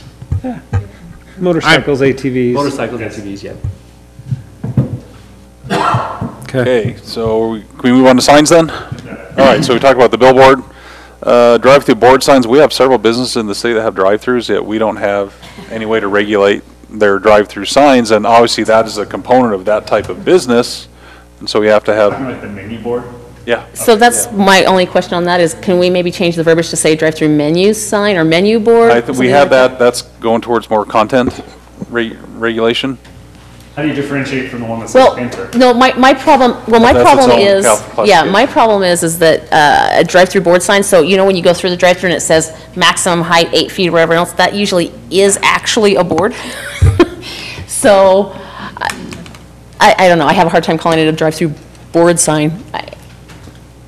I don't know. I like how the sign meets our code and then they add cardboard around it. It makes it Like 14 times bigger.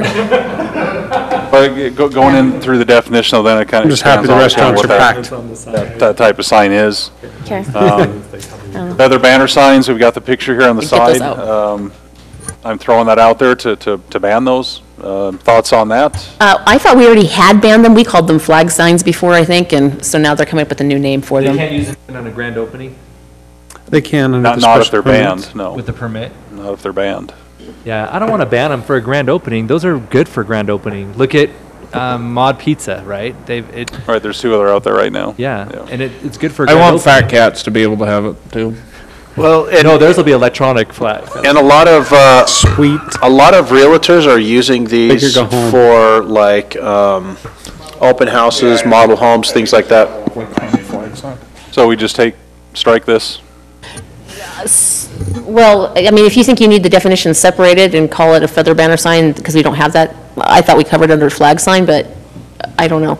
And I think if I remember right, flag signs we actually allowed for grand We openings. did, so I'd like but to allow not feathers for normally. the grand opening period when they get that, they have the bigger signs. Is that not? The is that- 90-day, yeah. Is that And not then- the case? For on Is that- flags? Well, we're adding a new definition, but we don't then add it to the So we just, allowance. To the exception. Yeah, we just need to add Yeah, it to, we can keep this definition. okay, and then just add it to grand opening? Grand openings. Yeah, and we'll strike it out of there's further down here, well, right here under prohibited, it's listed. I saw it There's- under So we prohibited, can yeah. take it off of the feather banner, we can take it off there. Except for, I don't think you actually take it off prohibited. I think we have it in prohibited, and then there's an exception in the Yeah, or grand openings. otherwise, under the terms of this code. or- Because, for example, we allow, Permitted elsewhere. Yeah. yeah, Well, because, expressly permitted so elsewhere. you leave it, on prohibited, and then you add it to the exceptions under grand opening. Okay, Then I'm good. again, then off-premise sign, Does that include like A-frame signs? Is that what we're talking about? for, Off premise. That's just like, within this office over here, can't put one out on. But they could do temporary, okay. Let's not get into A-frame signs, that's a different I'm good.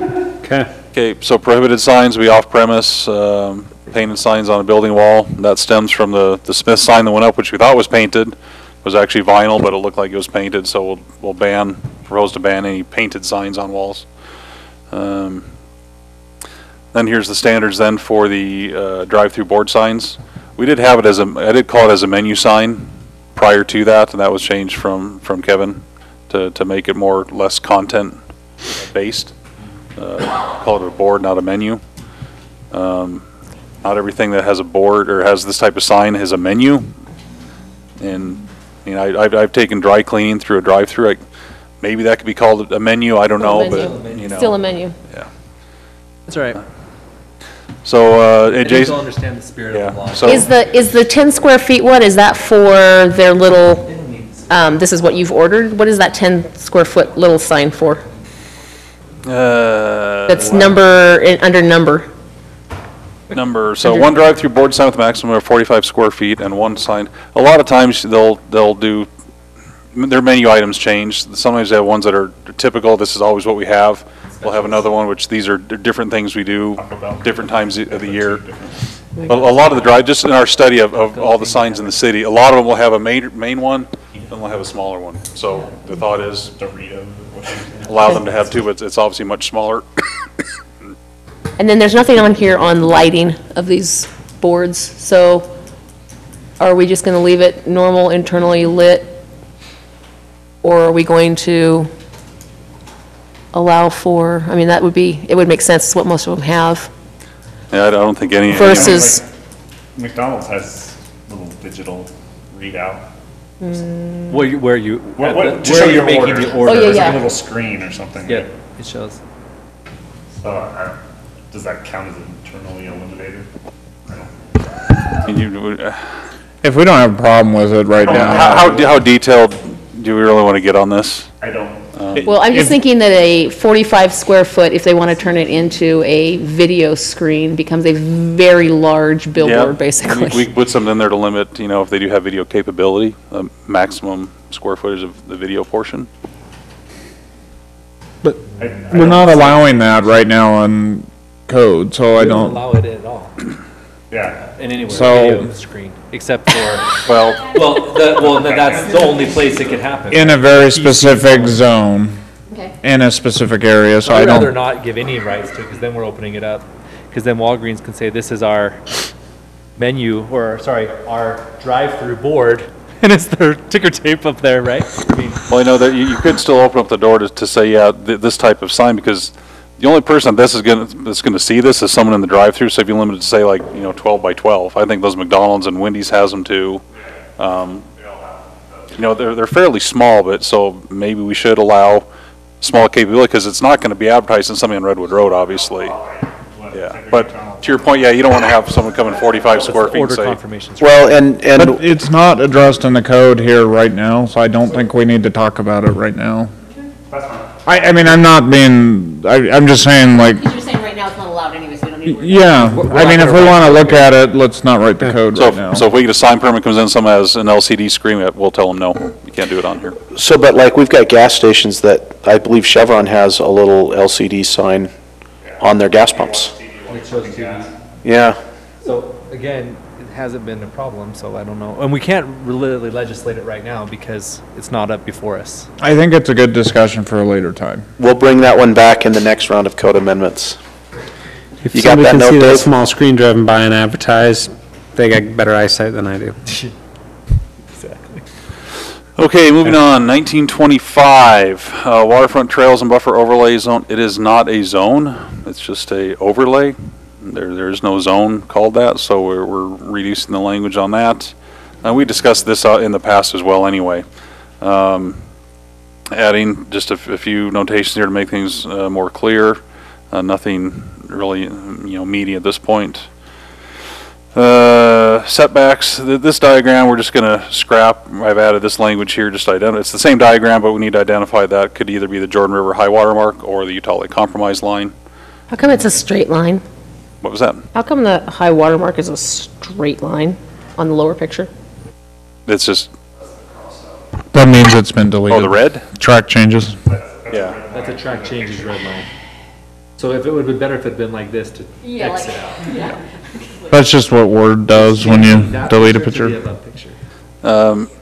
Just referencing where these figures are for the existing code, the references are not in there, just makes it more clear. The bank stabilization, again, we talked about this. Adding bank stabilization options to be basically, natural material. They could do hard armoring, but that would require state approval to do any kind of hard armoring. Is that per state code? But I mean, on state land, if it's on state lands, obviously they have their own authority to do what they want, basically, but. Yes. So for instance, like with With the Jordan Promenade, where they're gonna have some boat inlets or whatnot to the river, are they having them go through the state to get that permission to put the concrete there? If they're gonna Okay. do anything within the state lands, what they govern, they'd have to get state approval, and they could then go to the state and say, well, we want to put hard armoring here as, instead of, natural, organic, whatever it may be, and the state could say Okay, yes. so this would Jordan River Commission, though, change not anything for them. No, there's two parts to it. So Jordan River Commission just is a recommending body as far as general practices and things like that, and then they have some cleanup funding and whatnot. But you actually you have to go through Army Corps of Engineers and Forestry, Fire, and State Lands because they actually own the land underneath the river. So if you're going to affect that at all, you have to go through their permitting processes. I recommend Councilman Podeska start going to the Jordan River Commission in lieu of me, so. Yes. You'll have to get another council member to help you get that on the agenda.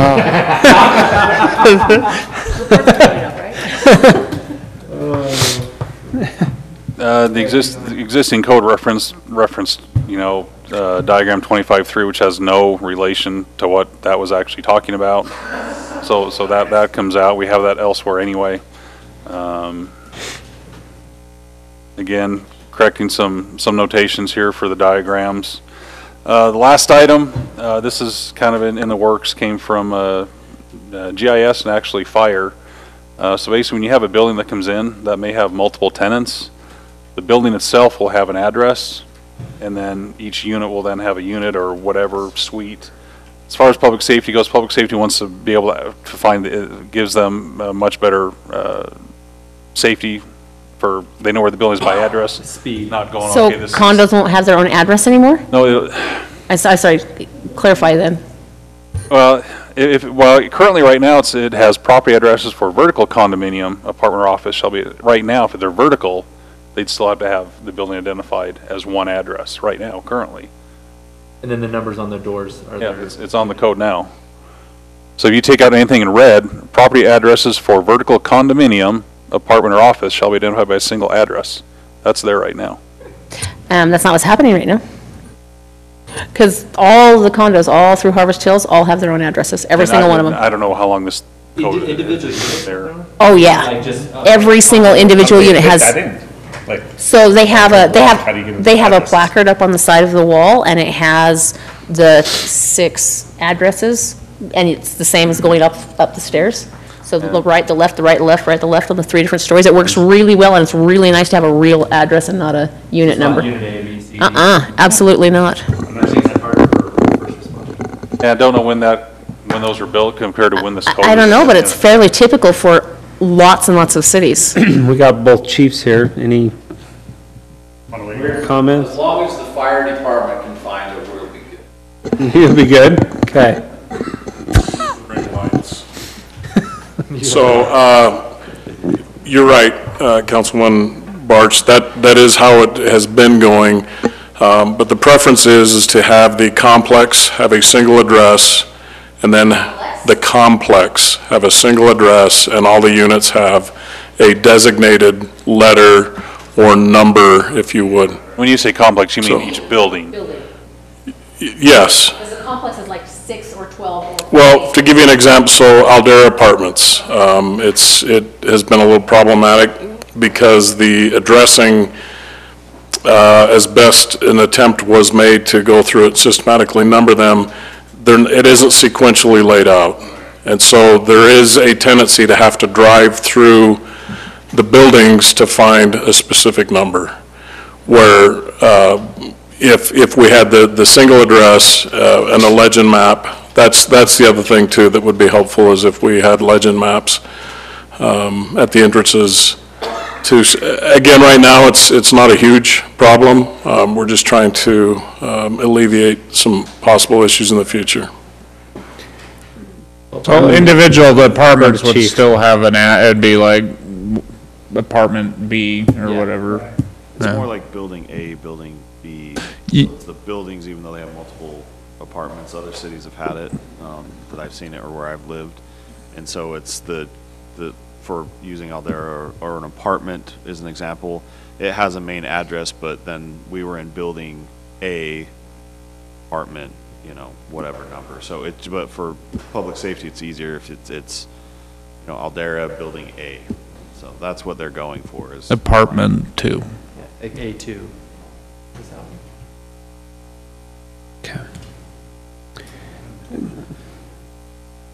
Public safety, that's what they're wanting to know. I would defer to their expertise. I'm not chasing heart attacks down. That's the last amendment there. Okay. I will, I'm sorry, it just really bothers me. I don't understand. I can't, I just don't. It's not done in other cities. Lots of other cities have individual addresses. I don't get it. So are you talking about for townhomes also? Are you talking about all of these different ones? Or are you just talking stacked units? This is here for horizontal or vertical. Primarily stacked multifamily. But you're adding in horizontal. Then that also came from Brian. Brian's had issues with trying to address, when you have a multiple tenant building, horizontal, they're actually trying to get within the coordinates. what the addresses are. Yeah, I think where Brian's talking about, so for example, the villas, when they go in, you're going to have 4 units, essentially 4 units under one roof. And by giving each one of those their own specific numerical number, depending on what street what coordinate they front, whether it's north, south, or east or west, those numbers could change significantly and would create a problem for us in trying to find those units quickly. So it'd be much better to have that building lettered and then have, or numbered with then an A, B, C, D to each unit. So the villas is a little different, though. I think it acts more like a condominium type project. It is a horizontal, but I'm looking at I'm thinking about like normal townhouses where you've got driveways, they're fronted on a street. For example, the Harvest Village that's going to be going in here, they're normal townhomes, they've got driveways, they've got individual entrances on the front. And in that case, then it happens just like, more like a regular neighborhood. Listed here. It's condominium and apartment. It says horizontal, vertical condominium, apartment, commercial, retail, or office building that have multiple users. It's not calling out townhomes. So there's a Jordan River product, in fact, Councilman Porter used to live in it. Those all had their own single individual addresses, and that works well, because it's running with the street. So you're considering, so you're talking, because there's always a difference between planning verbiage and building verbiage. So when you're talking here, you're talking horizontal condominium, that's building language, not actually planning language, right? So that's what you're talking about, is you're talking about those where you only have... Some people technically called my townhome a condominium project because it was shared a wall. Because you shared, well, you shared one wall, though, with... No, we had middle walls. I was in the middle unit. So I had Okay. I had 2 walls. So I guess I would just like to see, I'd rather not see it happen at all, because I know the difference of living in one with an actual address and how much nicer it is for the residents. But I know, what I'm saying, but I would like to make sure that we take regular townhomes where they've got their own driveways and their own front doors out onto a street out of that and treat them like normal, single family. Well, I'm just making sure, because technically, what's the difference between, for example, the villas and a regular townhome? It doesn't actually say, the villas aren't called condominiums when we talk about them.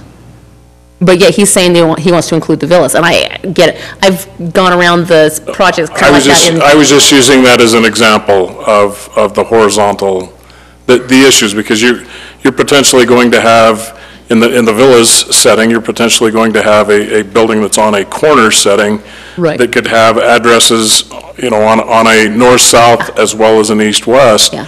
And those numbers are going to change dramatically as you round that corner. And I can totally understand that, but I just like to take, I'm going to call them regular townhomes out. Okay.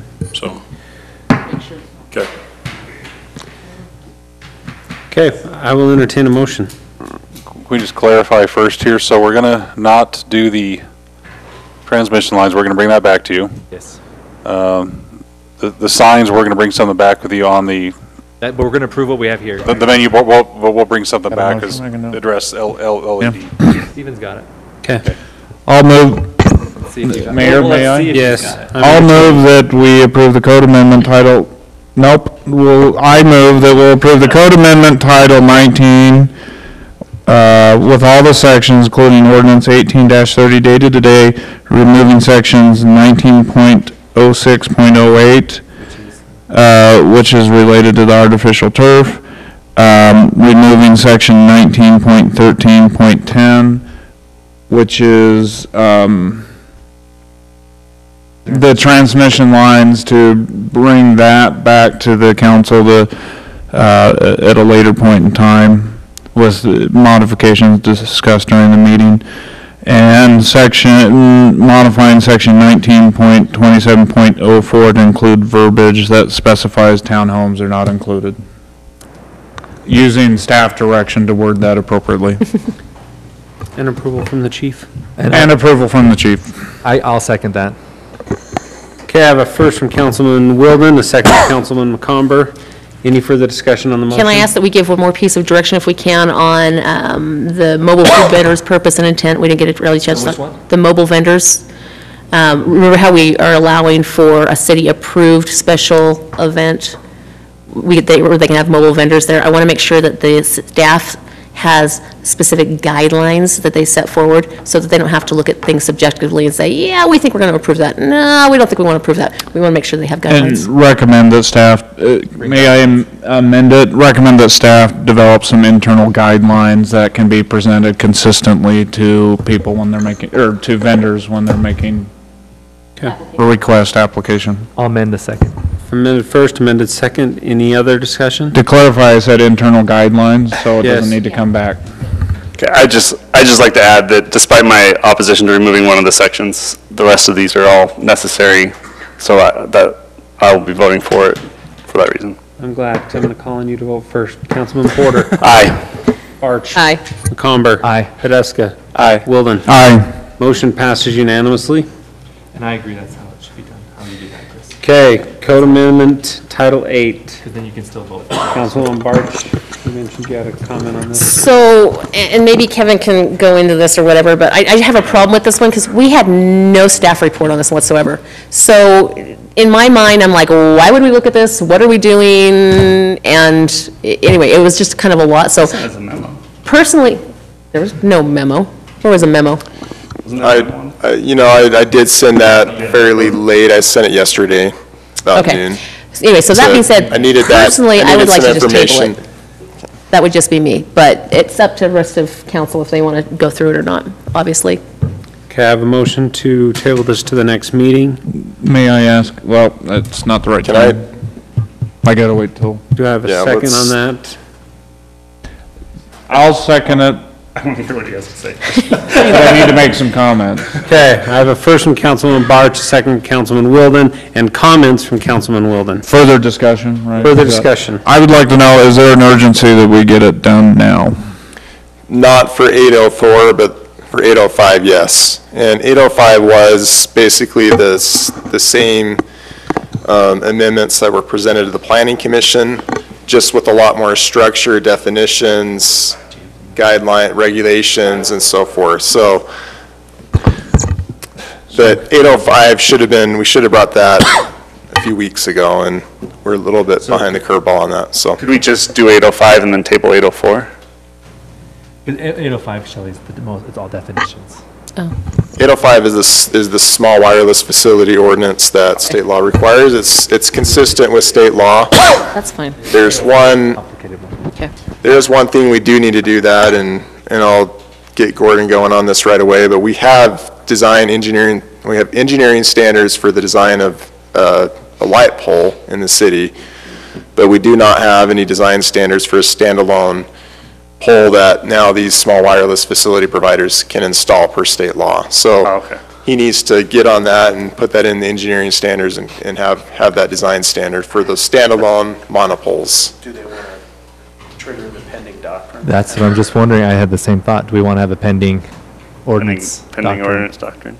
You could do that, but it would have to come back. Yeah, but we need to do that then right away. And then in the meantime, let's give Gordon time then to do it right. But let's get that on the, Direct us to bring that back. I would, yeah. Most of the time, they want to attach to existing poles, but yes, We're going to start seeing more and more of it now that it's been. Probably will. Well, Verizon just started implementing, they just announced their implementation, so we're going to see this happening. Councilwoman Barch, would you like to amend your motion? Okay, so I'm going to amend the motion then to approve 8.05 and table 8.04 and bring it back to us Pending ordinance. as Bring back a pending pending, ordinance as pending in 2 ordinance in weeks, 2 weeks, and and then have, you should do this, not me. Gordon worked that. You have the original motion. I know. Gordon working on And then the get Gordon working on the standards standards for those. Yeah. This is very timely because I'm bringing some changes anyway, so it's perfect. very timely. Perfect. I have a team motion. Do I have a second? No, yes, I will. I have a second from Wilden. Is there any further discussion on this motion? Okay, Councilwoman Barch. Aye. Wilden. Aye. McComber. Aye. Porter. Aye. Tedesca. Aye. Motion passes unanimously. 5, Central Utah 911 interlocal agreement. I had David Johnson draft the staff report for me, but I'll take it. This is just a name change for the district to capture the fact that Juab County's been added, Nephi's been added, as well as, we're providing some dispatch services for Bluffdale, so it's just a name change. So just to be really snarky, why when Juab and Nephi join us, do they think that they get to override all of the Wasatch Front people and make us Central Utah, which we are not? I'm happy to take that comment back. It was kind of the gist of the conversation. Well, and I'm sure they it don't won't know matter how to the rest of big the it's cities, going to don't care about extend, as well as they do provide services out into some of the national parks and other areas. So, I mean, it does kind of take up a little bit broader area than just But again, Utah Valley. Tell them we're recommending Macomber 911. no, it's just one of those things that's not really Central Utah, so. Most people just know it's 911. And as a council, if you choose to not accept the name, it would actually hold it up.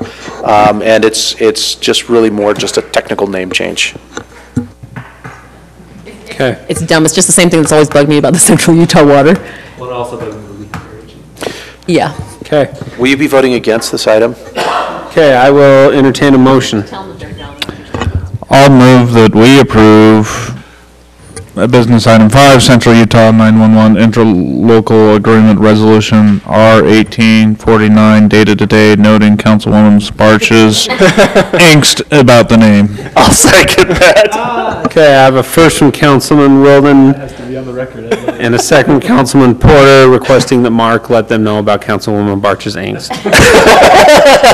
Okay, And this is what they'll do when he says it. any further discussion? Would the council like a recording? Can you frame it? Okay. Porter? Aye. Conber? Aye. Barch? Aye. Wilden? Aye. Pedeska? Aye. Motion passes unanimously. We have the employment agreement for the city attorney. Mayor and council, I'll take this. We've basically modeled this after other employment agreements that the city's entered into, and we think it's a phenomenal thing. We have a terrific city attorney for the reasons stated in the resolution as well as in the agreement. We'd like to, amend our employment arrangement with him and execute this contract, and would be happy to answer any questions you might have. Any questions from the council? I just want to let the council know that Councilman Wilden and myself were involved in the discussions, and so we were representing from the council, but we'd like to hear from you guys here too. I'd just like to make a comment that I've been very pleased with Kevin's work and like to do what we can to keep that going forward. So I liked the contract. Okay. Any other?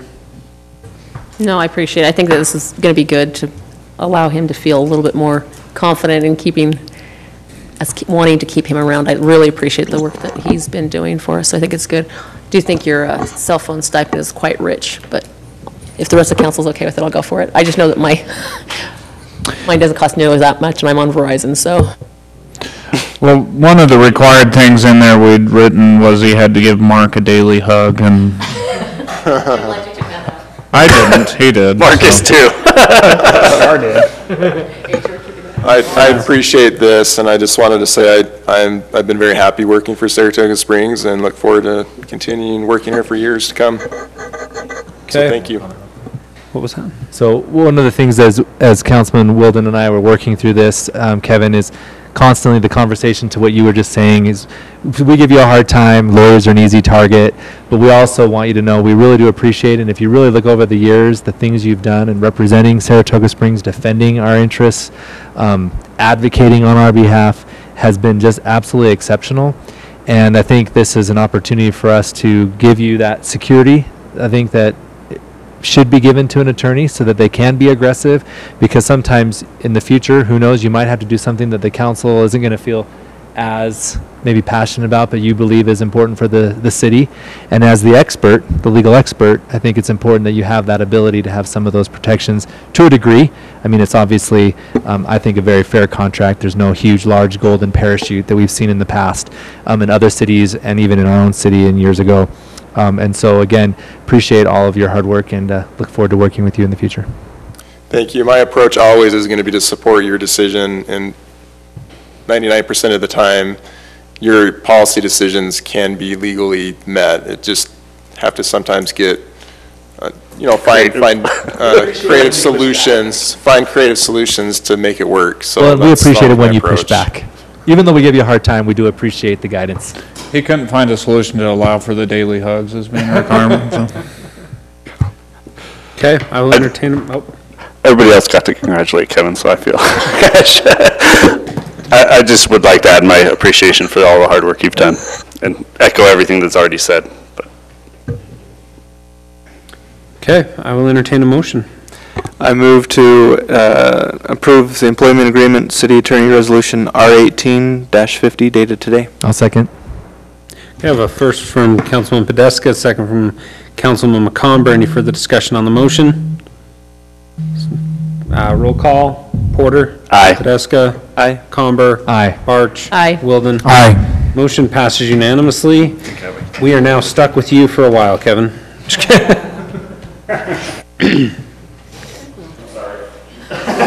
Okay, we need to go back to reports. I do not have a report for myself. There's a request from the council, Mark, to follow up from the public input last 2 weeks ago. You bet. So after that council meeting, staff kind of went through and identified several items and several things that we could do relative to Aspen Hills to try and get information based on the feedback that we got in that meeting. And so, just kind of a quick recap. We've requested that UDOT study the intersection of Aspen Hills Boulevard and Redwood Road for a warrant for a signal. We don't have a response yet on that. Is that correct, Gordon? Not yet, they're working on it. They're working on that one. We've actually hired the request to put a light in, or the conversation relative to put a light in at 400 West and Crossroads Boulevard. We've contracted with a consultant to do a traffic study. Now, we have not gotten that study back. I will say we did look, and we've recently done another traffic study over off of Pony near Vista, for Vista Middle School, and that did not warrant a light. That's a ton of cars. And that's a ton of cars. Had they combined if they were to combine all of the two driveways together, it would have warranted, but it doesn't meet warrants based on that standard. So based on that standard, I actually I wouldn't hold my breath that Crossroads will meet that. It also doesn't meet the spacing requirement, but we're looking at it and we'll get that information to you. We'll get that information to you. It was a few $1,000s to do that. And we do those studies quite frequently relative to these things. There was some conversation that was brought up relative to some fencing on kind of the southwest corner or southwest edge of the roundabout, and Gordon's reached out to that property owner and we're working with them on trying to get the sight lines improved in that particular area. We've met with Riverview Elementary Council. Gordon met with them, talked with them about kind of the safe schools and the walking routes, and they'd kind of worked through some of those issues. As part of that, we also went out and used the city traffic counters to study the traffic counts on the Aspen Hills Boulevard roundabout. That study was completed and was put on our traffic calming webpage, so that's been available to the public since September 27th.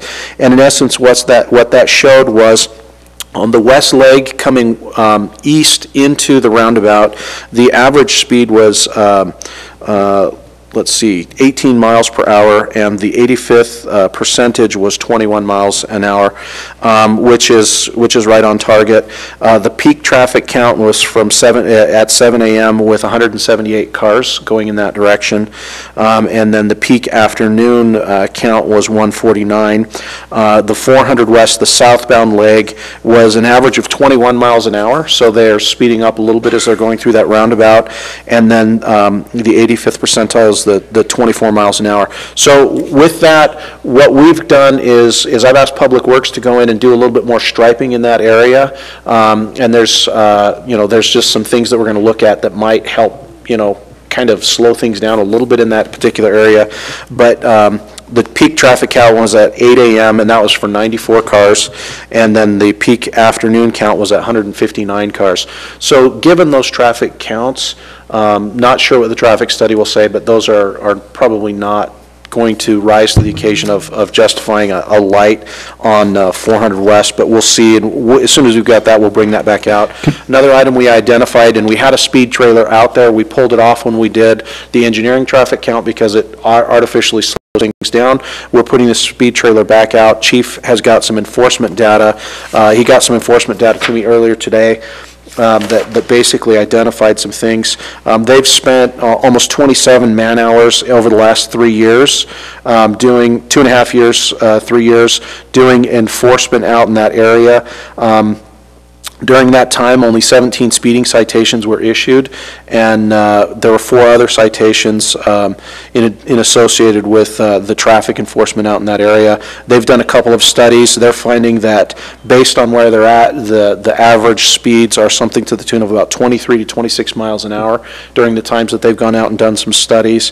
In the last 3 years, there's been 5 accidents on Aspen Hills Boulevard proper, and those were in various locations. And then there were 17 accidents at or near the intersection of Redwood Road and Aspen Hills Boulevard. Again, that will be looked at as relative to the Aspen Hills light study. I'll forward this to you. I appreciate Chief getting this information to me timely. Again, there's still some bits of information that we're waiting for relative to kind of the overall discussion, but I just wanted to give you kind of a quick update of that. There was one last major question, and this was the question on UDOT construction timing. We'd asked if Gordon would reach out to UDOT and get some discussion on the phasing. The project was bid so that it would all be built as one part of the phase. I reached out to Matt Parker with UDOT and got an email back from him that basically kind of addressed a couple of issues. We asked him a couple of questions relative to this. One of the questions was, would it be possible to try and phase the road?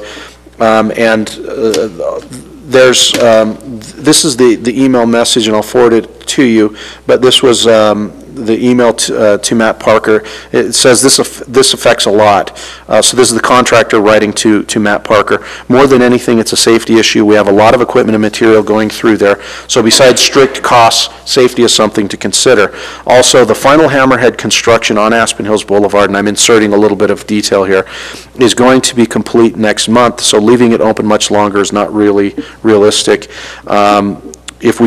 If we needed to keep it open through next year, it would really mess with our phasing. It can be done, but it affects production and will add delays to the contract. A rough cost would be approximately $250,000 to open that back up temporarily until it's fully completed. Again, I just got that this afternoon at about 3:40, so I'll forward that along to you. Again, we're still waiting for some traffic studies on the Redwood Road, and when we do, we can memorialize that and bring that information back to you as a council. But you know, ballpark, those were the key issues that were raised that we perceived. If there's any additional things that you'd like us to look at, please reach out to us and provide direction on that. Otherwise, we'll bring back the Aspen Hills traffic study once we have that information, as well as the 400 West study. Just as a note, since we're talking about Aspen Hills Boulevard, I made a comment at the last meeting about needing some additional paint striping around that roundabout in Aspen Hills Boulevard. And I think it was a day or two later that staff was out there taking care of it. So I just really want to thank whoever was responsible for that project and making sure it got done quickly. Well, I just wanted to say thank you for getting that information for us. Obviously, we're not going to spend $250,000 to keep it open. That's just, Yeah, that does. $250,000 of property tax money, Yeah. general fund money. That just doesn't make any sense at all. So I think that that's greatly appreciated information that we can pass along to the residents. I think that makes a huge, huge difference. Thanks. And appreciate the information as well. Just to clarify, I don't think everyone, at least the 4 users that might be watching on YouTube, understand. 5 earlier. But. 5. Well, that's Michael and Ryan. Yeah. Well, people could go back and look at this, but when we say 150 cars at peak, that's not 150 simultaneously. That's an over an hour period. So 150 sounds like an awful lot if you don't know that time horizon. But at peak, the busiest things, you're over an hour's period. I mean, it's a lot of cars, but it's not like you're lined up a mile like I was on 2100 North trying to get here last night. Yeah, and Or not last night, tonight. And that study information is right on our traffic calming webpage. And the total ADT numbers were 1589 on the west leg, and then 1344 on the south leg. So even then, that's, the total daily count is not that much. Can I ask one more question too, if I can, Mayor? Did they give you a timeline of when, because I've heard several different dates of when they expect to have the whole project finished? Mountain View Corridor? You mean Mountain View Corridor? Yeah. Yes, so midsummer next year. So they've moved it, okay, because that's what I originally had heard, like October or November, and then I started hearing summertime, so, okay. That's great. Well, originally, and then it got moved to October of next year, and anyway, that's great. You know what, David, that actually reminds me, when we had Pioneer Crossing open, we had a really cool event. The governor even came. When we did Pioneer Crossing and when it opened, we had the governor, and it was a pretty cool event. I think if the governor doesn't want to come, lieutenant governor or somebody, but when we open up that, I think we should have some kind of event and have the first cars taking Mountain View Corridor. That'd be pretty cool. If we could coordinate with them. No, I didn't take it. We just had the general public. We stood to the side and watched them and waved as they took the road for the first time. He would rather have a truck with a pool It was in a the really back. good event for planning. It got it in the news because then the news teams were all there. And so it also says that we're trying to improve the West Side Transportation Corridor, which is a And great then the news story. can see how many people actually travel here, so we can get the section between Porter Rockwell and Porter Rockwell. 2100 Yeah, it was finished. just- the more attention we can give to ourselves, the better, right? So Mayor, under admin communication, there was a couple of other things that I wanted to briefly hit on if it's okay. We have been invited by MAG, I'll forward this, it's a valley visioning process, and in essence what it is it's basically kind of doing what the Point of the Mountain study did for kind of that Draper area and kind of looking at the broad area. This is a study that's going to really focus on kind of Utah County. They didn't ask, but I asked the question, what's it going to cost us? And at this point, they're asking only for our participation. However, if we would like to become a sponsor at $5,000, we could become kind of a low-level sponsor on up to 25 or more, which would get us a higher rating sponsorship. I did not volunteer that. I just suggested that I would forward this to you. Unless you direct me otherwise, we think that it's a good project for us to participate in and making sure that our interests are represented. I shared with Envision Utah, who's going to help with the study. I shared with them, our concerns about, long-term fiscal sustainability, and they look at traffic and they look at other things, but they don't really care that, by not creating jobs out in this area and by focusing jobs at Thanksgiving Point or at other areas, we're not creating a fiscally sustainable environment. So I've asked them to look at that. In addition to that, there's another study that's beginning that's called Planning Around Camp Williams. That study is going to be going to MAG this Thursday night. They did their kickoff meeting earlier today. MAG was volunteered / nominated to become kind of the sponsor for that particular study. Camp Williams is going to partner, bring a lot of resources to help us look at funding and getting it funded and getting the study going. So they're going to be providing a lot of oversight. The participating communities would be part of kind of an overhead process group, but MAG is going to be asking for the approval of the MAG committee to actually take on that sponsorship. It would have some funding for contract staffing to take care of all of the details of running the grants and the contracts and stuff like that. But I was asked by Sean Seeger to specifically bring that up tonight to you as a council and request that if we can support that would be something that would be beneficial for us on that. This is something we talked about at the Sentinel Lands Committee meeting. It's something that would open up a lot of new avenues for funding that we don't currently have access to, so. This is great. Yeah. Absolutely. And then that concludes the administrative reports, and we do have need for a closed session tonight. Okay. Mayor, can I just take a minute? Yes. 2 weeks ago, I sent you an email, the result of the Utah County Planning Commission meeting on that rezone request. Obviously, the email that went in detail of what the result was. That will go to the Board of County Commissioners 2 weeks from today on that'd be the 16th. So, okay. Go forward at that time. Thank you. The Planning Commission gave us a negative recommendation of approval, so I think if you want to reach out to your friends on the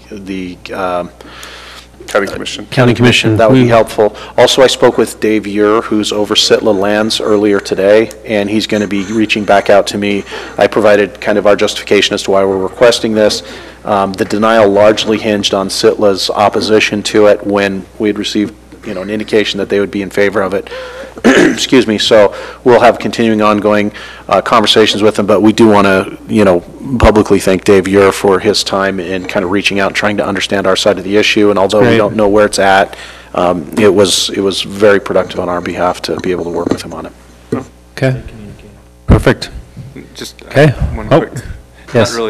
Not really a report, but some were asking on 2300 West annexation in Lehigh. To our city of how that went with their city council, and they unanimously passed that last week. They what? So they passed it. Oh, good. Yeah. So the road now is. Yeah. Have we recorded that with the county? We'll need to follow up on getting signed documents and get that going, but it was Make that a priority. And then I'm wanting, I don't know if the council, I would be happy to fund the sign that goes on the light that has 2300 Old Saratoga Road. Oh, okay. When you're turning left, because they'll be on our side of the road when they're turning left. So we can have it so it says. We own the whole road now. We own half the road, I I think. thought we got both sides. Anyway, doesn't matter. Yeah. But I think that we need to get the sign on there because we need to start, that's the address. Right. So the boundary adjustment hasn't happened yet. You only passed the intent resolution. We still have to go through all the public noticing and all that. So it'll come back for final adoption in about a month. Okay. Perfect. Just letting you know that that's. We got through the big. Fridays, Okay. Fall So Festival moved for the Friday. reason listed on the agenda. I have a councilman paying attention who's made a motion. I'll second it. And I have a second from Councilman McComber.